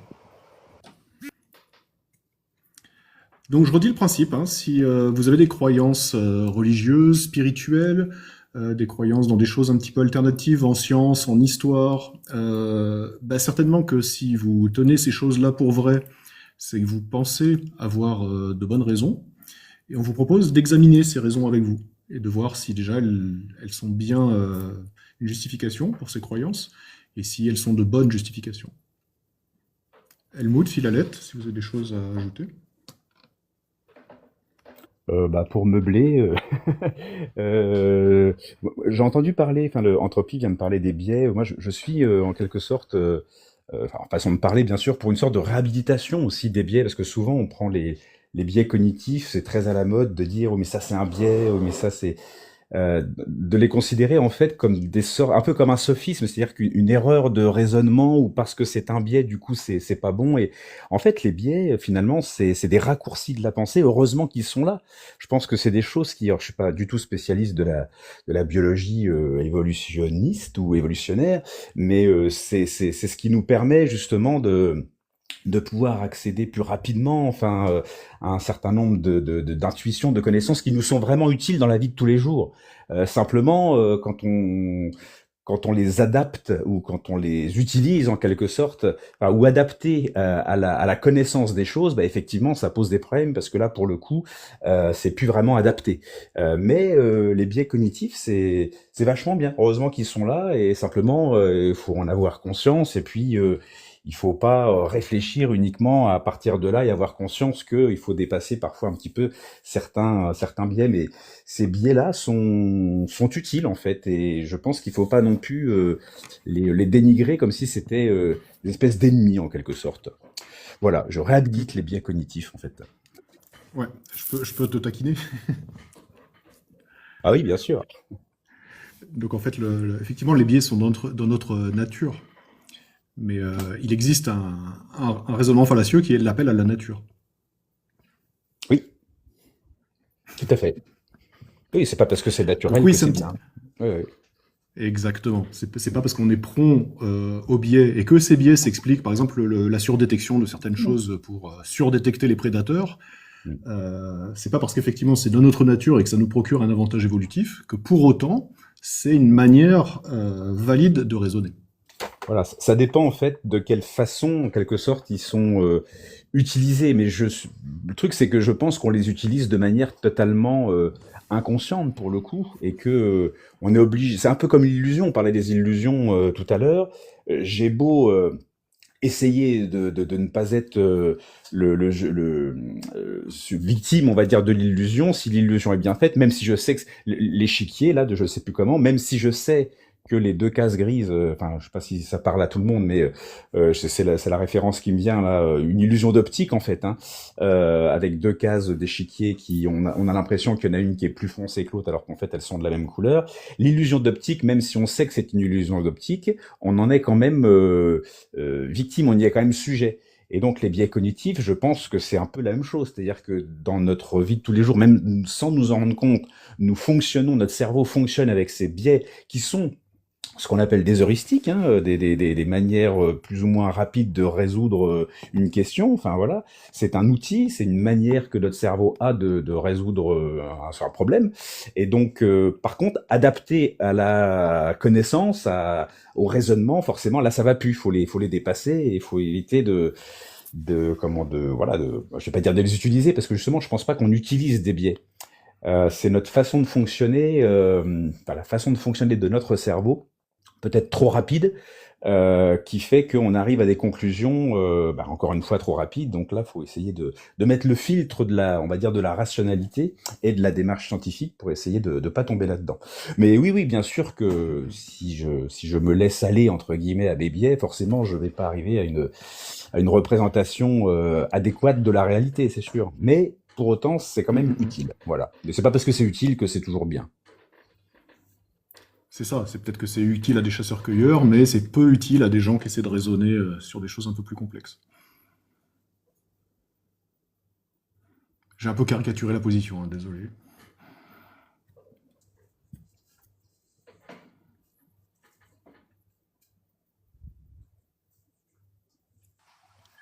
Je veux revenir sur la croyance. Ce serait une croyance plus ancrée que la croyance, c'est ça? J'ai mal compris. Pas forcément plus ancré, mais c'est un peu ce qu'avait dit Entropie là juste avant, effectivement. C'est continuer à croire malgré la preuve du contraire, en quelque sorte. Alors je sais pas si on peut dire que c'est plus ancré, mais c'est plus ancré dans le sens de cette croyance, elle finit par effectivement constituer en quelque sorte un peu notre identité. Et ce qui fait que on a beaucoup plus de mal à la lâcher qu'une croyance, on va dire, ordinaire. Je crois que demain il va faire beau. Bon, on est à demain, il pleut, je me suis trompé. J'admets assez facilement que certaines croyances peuvent être détrompées par la réalité, parce qu'il n'y a pas vraiment d'enjeu. Et ça, c'est de la croyance entre guillemets normale. C'est typiquement un usage, on va dire, normal de la croyance. Par contre, quand ça commence à être une croyance, et là, en général, ça touche plus des sujets dont on essaie de parler là avec assez peu de participants, manifestement, des croyances en certains pouvoirs, des croyances en l'existence de certaines entités, des croyances aussi dans ce qu'on peut appeler le complotisme, des choses comme ça. C'est croire en des choses indépendamment de la vérification on n'a pas forcément envie de prouver que c'est vrai ou que c'est faux. On veut continuer d'y croire en quelque sorte malgré la preuve même que c'est faux, parce que ça va au-delà justement de la croyance. Il distingue justement cette croyance qui est juste j'adhère à une proposition parce que je fais confiance sans le savoir, mais si finalement j'apprends après que c'est faux, je reviens sur ce que j'ai cru. On a tous des croyances sur lesquelles on peut assez facilement revenir, finalement, en fonction des éléments d'information qu'on acquiert. Et il y a certaines formes de croyances qui sont au-delà de ça, et qu'il appelle donc la croyance, pour indiquer que là, c'est plus juste je fais confiance, je crois parce que je ne sais pas, mais en fait, comme j'ai besoin de savoir quand même, j'y accorde un certain crédit justement, et l'autre forme de croyance qui est plus je suis convaincu que c'est vrai et vous ne me ferez pas changer d'avis. Je ne peux pas prouver en quelque sorte que c'est vrai, mais en tout cas, même si vous me prouvez que c'est faux, je continuerai à croire que c'est vrai. Quelque chose comme ça. Et donc la personne qui est sujette à une croyance, elle a conscience qu'elle croit contre la réalité, les faits. Pas forcément. Il faudrait demander à Sébastien Dieguez, en fait. En fait, ça me fait penser à un échange que j'ai eu avec un apologète chrétien qui soutient que croire est un choix. Et ça m'a tout de suite fait penser à ça, parce que pour estimer que croire est un choix, il faut estimer qu'on a la volonté de croire à quelque chose, et que vu qu'on n'est pas soumis aux arguments qu'on nous propose ou à la réalité, juste, on décide d'y croire ou pas. Ça me fait penser à ce monsieur-là, je crois que c'est un Américain, qui était persuadé que la Terre était plate, et qui, je crois, a fait je sais plus ce qui s'est passé exactement, je sais plus si c'est envolé ou si il allait faire un voyage en Antarctique ou je sais pas quoi, pour voir le mur de glace, et qu'il a vu qu'en fait, il a été confronté à une démonstration, en quelque sorte factuelle, que sa croyance était fausse, et je crois que pour le coup, lui, ça l'a fait décroire. Mais on peut imaginer que face à ça, quelqu'un puisse se dire, finalement, on m'amène un élément factuel qui contredit ma croyance, eh ben, je vais quand même continuer à y croire, et je vais trouver, c'est un peu le principe de la dissonance cognitive, quoi. Je vais trouver le moyen de continuer à croire, parce que c'est pas possible que ce que je crois c'est faux, et donc je trouve le moyen dans ma tête, de me raconter une autre histoire pour continuer à croire ce que je veux croire d'une certaine manière. Alors c'est peut-être pas vouloir y croire, c'est peut-être refuser de ne plus croire. Et donc être ancré là-dedans. Quelque part, oui, ça veut dire que c'est une croyance qui est, on peut utiliser ce terme-là, plus ancrée chez la personne, plutôt qu'une croyance qui est plus, plus anecdotique, quoi. Alors je réaccueille Atalante qui vient de s'évaporer à nouveau, et les heures bleues. Bonjour les heures bleues. Bonjour tout le monde, j'espère que vous allez bien. Bien et vous? Je tente de monter, c'est un petit peu ardu pour moi votre discussion. Moi je veux parler de croyances, mais pas du tout de croyances dans des, je sais pas, dans des théories étranges, de croyances religieuses ou quoi que ce soit. Dans un domaine que j'ai pratiqué, dans une de mes activités professionnelles, et dans un domaine que je pratique maintenant, moi je crois extrêmement fort. C'est aussi dans le domaine de la thérapie, dans la zoothérapie. Et je dis j'y crois parce qu'il n'y a pas de preuve jusqu'à présent.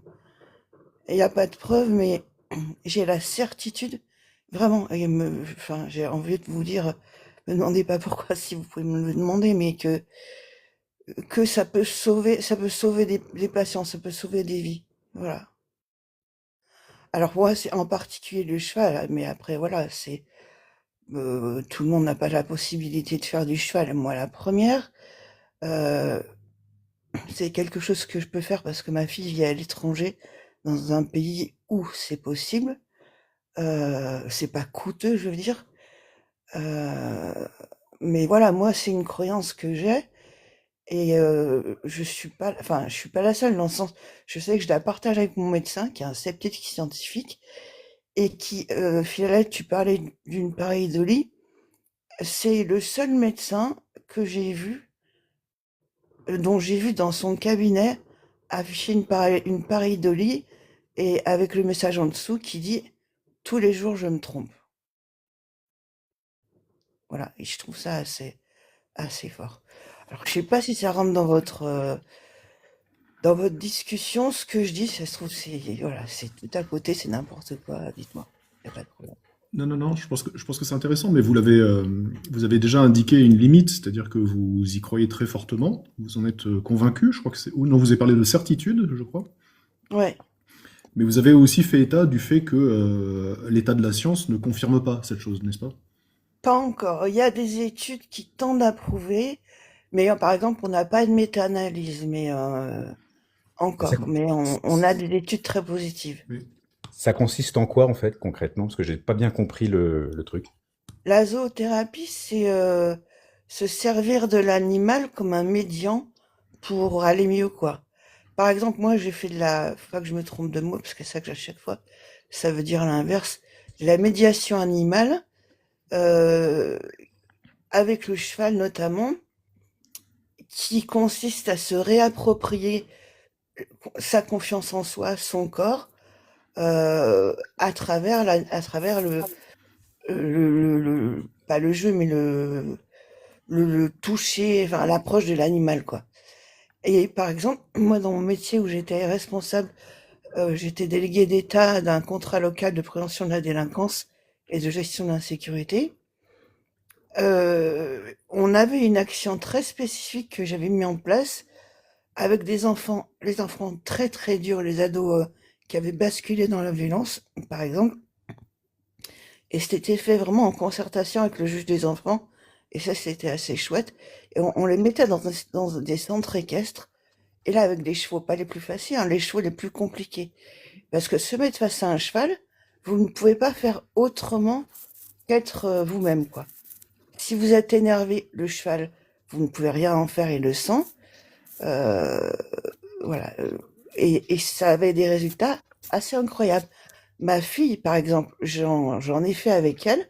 J'en ai fait faire depuis toute jeune, à 6 ans, mais elle faisait pas de l'équitation, ce que j'appelle prout-prout, parce que je déteste ça, et nous, on vient d'un milieu plutôt populaire.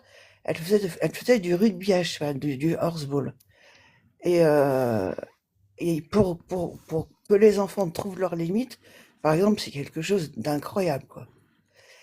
Et une personne âgée, une personne dépressive, Attendez, vous abordez beaucoup de choses. Il y a plein de pardon, points sur lesquels j'aurais voulu ouais. échanger avec vous. Pour l'instant, j'ai l'impression que vous avez décrit des situations de réinsertion, éventuellement des choses en termes de bien-être, de développement personnel. Est-ce que c'est bien approprié d'appeler ça zoothérapie? Thérapie laisserait entendre qu'il y aurait un aspect médical ou un traitement concernant un certain nombre de maladies. Alors, pardon, mais oui, ça l'est parce que justement, on n'est pas dans le développement personnel, on est dans le médical. Lorsque vous avez Très bien.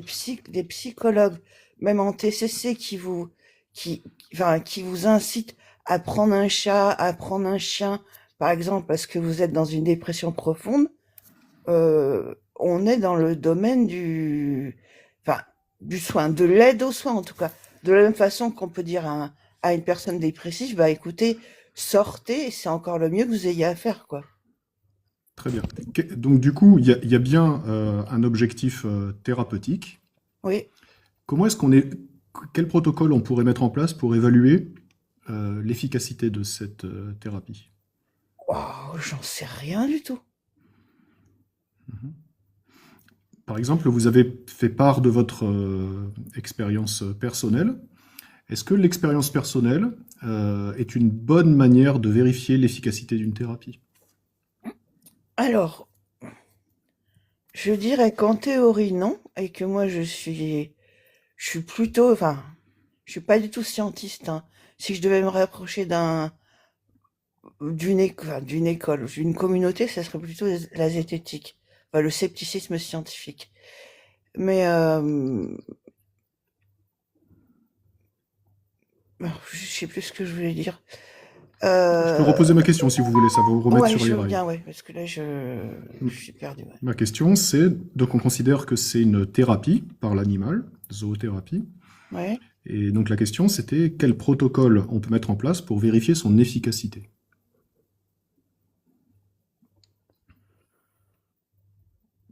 Et je Mais je faisais sais remarquer pas. au passage que peut-être que les expériences personnelles n'étaient pas une bonne manière de vérifier l'efficacité. Ah voilà, c'est ça, c'est là-dessus que je voulais aller. Oui. Euh, ouais, je partais du principe que voilà, moi j'étais pas, défendais la même chose que vous, a priori, je vous ai déjà entendu, mais je pense qu'il y a aussi des domaines où on peut pas faire abstraction de l'expérience personnelle. C'est pas possible, c'est pas tout le temps possible. Et est-ce que ces domaines dans lesquels on ne peut pas faire abstraction de l'expérience personnelle, c'est-à-dire que les propositions vont être subjectives, vont donc dépendre de la personne qui émet la proposition, est-ce qu'on peut proprement considérer qu'elles relèvent de quelque chose de scientifique, et encore plus que ça, qu'elles relèvent de quelque chose qui aurait des vertus thérapeutiques, et qu'on pourrait exposer des personnes souffrantes ou qui nécessitent un traitement, les exposer à ce genre de choses, sans avoir pris de précautions objectives pour vérifier l'efficacité? Alors, ça ne peut pas, à mon sens, être l'unique thérapeutique. C'est impossible. Je veux dire, on va pas soigner un cancer avec un cheval qui vient dans la chambre vous faire des câlins, quoi. Par contre, des personnes en fin de vie qui ont la visite des chevaux, qui viennent, oui, voilà, se frotter à eux et leur prodiguer de l'amour, oui, je veux dire, clairement, il y a des résultats. Ça aide. Et il y a de plus en plus d'établissements qui ont des animaux, d'ailleurs. Mais ça aide en termes de c'est cool, on passe un bon moment, ou c'est cool, ça soigne?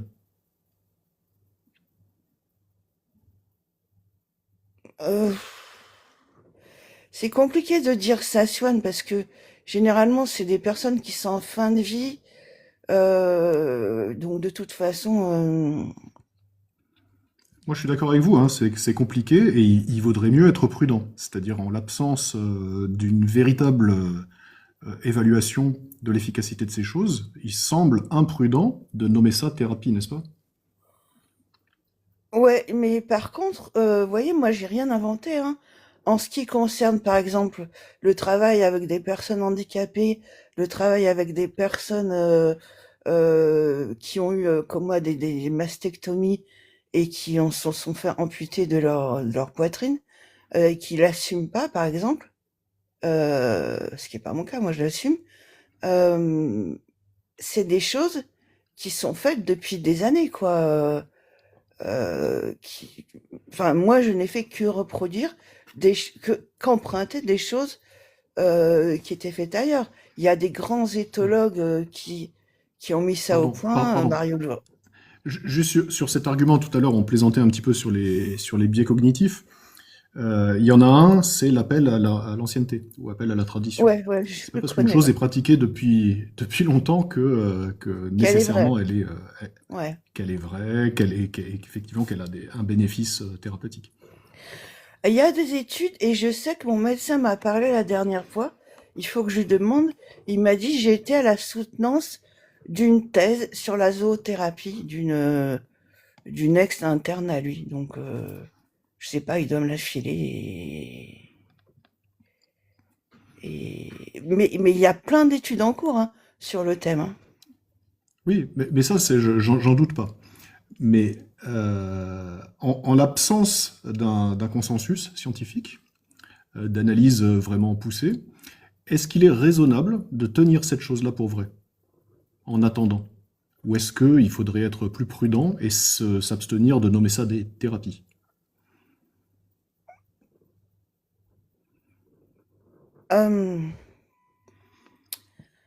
C'est un peu bizarre ce que je vais dire parce que ça va à l'encontre de mes croyances normales. J'allais dire, dans la mesure où il n'y a pas de dérive et où il n'y a pas d'aspect négatif et où on prétend pas justement que c'est la thérapie qui soigne, mais que c'est juste un plus important. Là, je dirais oui. Quelle disposition est-ce qu'on a prise pour... On a vu qu'on n'avait pas pour l'instant la preuve qu'il y avait un positif. Est-ce qu'on a pris des dispositions pour vérifier qu'il n'y avait pas de négatif? Non. Donc, je À me ma pose la question. connaissance, non. Est-ce que c'est bien prudent, en l'absence de résultats prégnants, de considérer ça comme une thérapie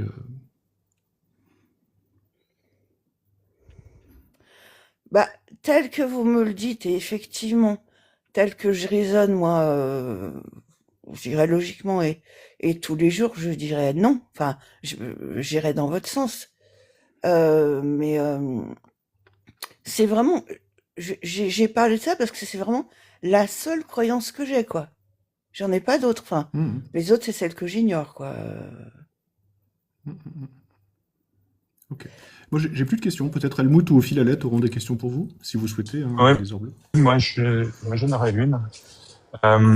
Si on n'a pas d'éléments pour nous montrer que c'est efficace pour le moment, on n'a pas non plus d'indication, savoir pour quel type de trouble ou de maladie ce serait indiqué, j'imagine. Non, non, c'est tout ce qui est psy, mais je sais pas, dans votre vie quotidienne, ça nous arrive tous. Euh, Moi, j'ai un chat. D'ailleurs, son nom est révélateur. Il s'appelle Archimède. Euh, Si je vais pas bien, et comme je suis bipolaire de type 2, ça m'arrive très souvent, bah, j'ai un chat qui le sait et qui est constamment avec moi quand j'ai besoin, par exemple. C'est pas prouvé. Et j'ai pas besoin d'aller à l'extérieur. Le fait d'avoir des chiens et d'être obligé d'aller promener ces chiens, c'est quelque chose qui, voilà, ça répond pas à une maladie, mais c'est quelque chose qui participe oui, à ce que vous alliez bien, quoi. Je sais pas comment dire. J'ai un exemple qui vient en tête d'une pratique qui peut sembler tout à fait bénigne et sans danger, qui est la méditation, pour lesquelles on a pu obtenir des résultats pour certaines indications, mais on a pu aussi, en faisant des études, définir qu'elle était délétère dans certains cas. Ouais, c'est ce que j'allais dire. La méditation, moi, euh, elle peut être délétère, hein. Moi, par exemple, alors c'est très personnel, mais dans mon cas, la méditation, c'est no way, quoi. Et je sais pas si vous avez écouté le podcast d'Elisabeth Fetty, justement, sur la méditation, qui a 7 ou 8 épisodes et qui en arrive même à donner des exemples de dérives sectaires, quoi. Oui, là je l'ai pas écouté celui-là, mais je recommande Méta de choc au passage, qui est une super chaîne Ah avec ouais, des ouais, vraiment. entretiens souvent très longs, très poussés et toujours agréables. Mais le fait, j'évoquais ça pour dire que, pour revenir sur ce que évoquait Malcolm Pop juste avant, sur la prudence. Considérer qu'une pratique est efficace avant qu'elle ait démontré son efficacité, c'est aussi prendre le risque de l'employer dans des cas où elle serait néfaste. Ah, mais vous avez raison, hein. Et d'ailleurs, ça me fait me remettre en, comment dire, m- me remettre en question. Je remets en perspective la façon dont je vois les choses, du coup, par rapport à ça, et je vous en remercie. Ben, je vous en prie. Moi, j'ai dit ce que j'avais à dire. Je sais pas si Merci à Non, vous mais deux. tous les Merci deux, Lodès. moi, le Kolov et vous, quoi. C'est les questions, ouais, ça m'a, voilà, c'est toujours super intéressant, en fait, ces exercices, parce que si on veut bien être ouvert, je trouve, euh, ben forcément, euh, on arrive peut-être avec des certitudes, mais on repart avec des questionnements oui, un peu de métacognition, quoi. Voilà, donc merci. Peut-être, merci à vous. Peut-être Philalette a un mot à ajouter. Comme je suis sorti, je crains je pense que vous entendez peut-être le vent, et j'ai peur que ce soit Ouais, ici, ça va, c'est audible. Bon, du coup, je vais descendre c'est pour continuer compliqué. à vous. Oui, voilà, c'est pour ça. Donc, non, j'ai rien à ajouter, je vais redescendre, et puis je continue à vous écouter uniquement voilà, par les oreilles. Merci. Ouais, merci d'être monté, Philalette. ciao. Alors, on est probablement au bout de ce live. En fait, je m'étais mis un petit peu 17 heures comme horizon. Est-ce que dans le chat, quelqu'un a une croyance pour laquelle il pense avoir de bonnes raisons et souhaite les examiner avec nous? Donc, n'hésitez pas. Et ce sera bref.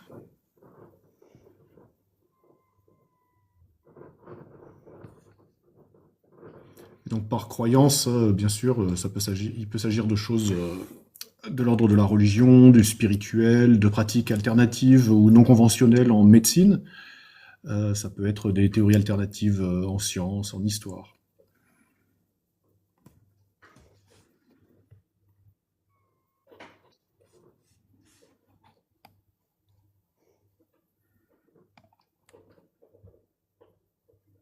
Je ne sais pas du tout ce que c'est que le Necronomicon. C'est pas du Lovecraft, un truc comme ça?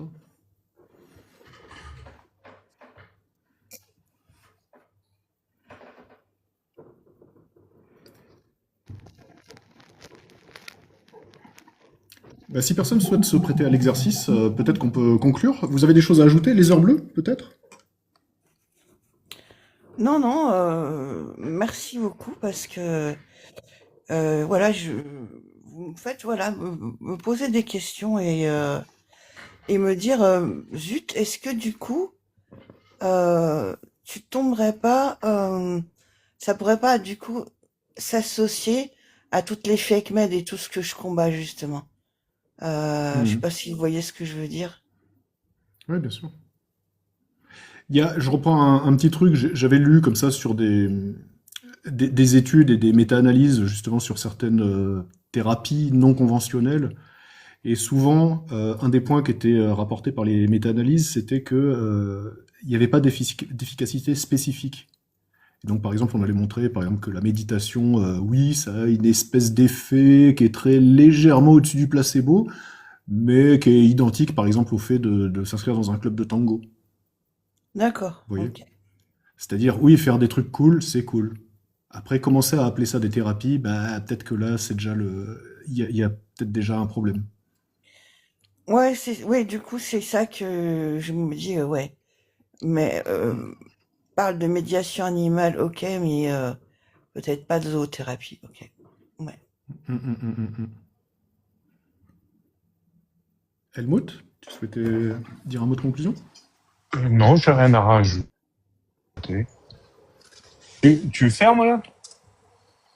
Oui, oui, parce que j'ai un truc à 18 h. Je voulais me préparer un petit peu.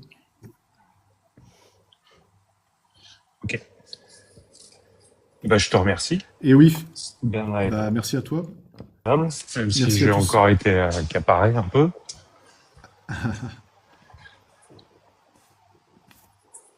Ouais, merci beaucoup Merci à tous. de l'accueil. Ouais, un petit mot de conclusion de ma part. Merci à tous ceux qui sont montés, c'était très agréable. Merci à Philalette qui est encore dans le chat, qui nous mentionne l'art-thérapie. Et oui, c'est toute la difficulté. C'est-à-dire que, et je crois qu'on en parlait au début, c'est entretenir des croyances biaisées, faussées. En fait, elles s'insèrent dans un réseau de croyances plus large. Elles vont avoir tendance à déborder, à créer des frictions avec d'autres choses. Et ça peut s'avérer néfaste à plus large échelle. C'est-à-dire des fois des petites croyances qui semblent anodines peuvent avoir des conséquences sur des choses plus vastes. Par exemple, l'art-thérapie, oui, dessiner, c'est cool. Mais par contre, commencer à imaginer des choses plus mystiques, avoir une représentation sur le fait qu'on serait une sorte de médium ou de démiurge en lien avec que sais-je, vous voyez, ça peut entraîner tout un tas de représentations qui peuvent mener à des choses plus complexes, voire nous exposer à des charlatans qui utiliseraient ce genre de croyances pour tirer ce qu'ils peuvent de nous. Donc oui, je pense que la règle, c'est la prudence, en fait.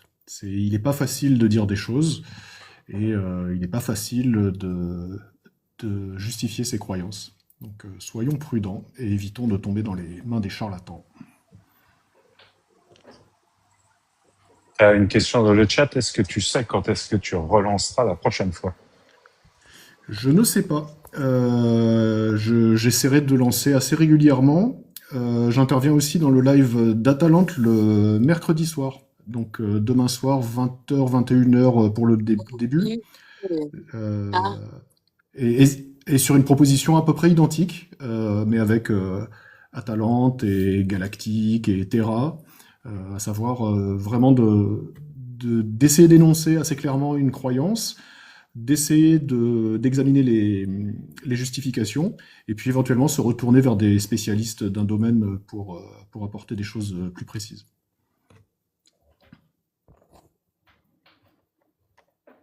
Merci Helmut, merci les Ors Bleus. Merci, salut. Ben, merci, salut. Bonne journée. Bon après-midi.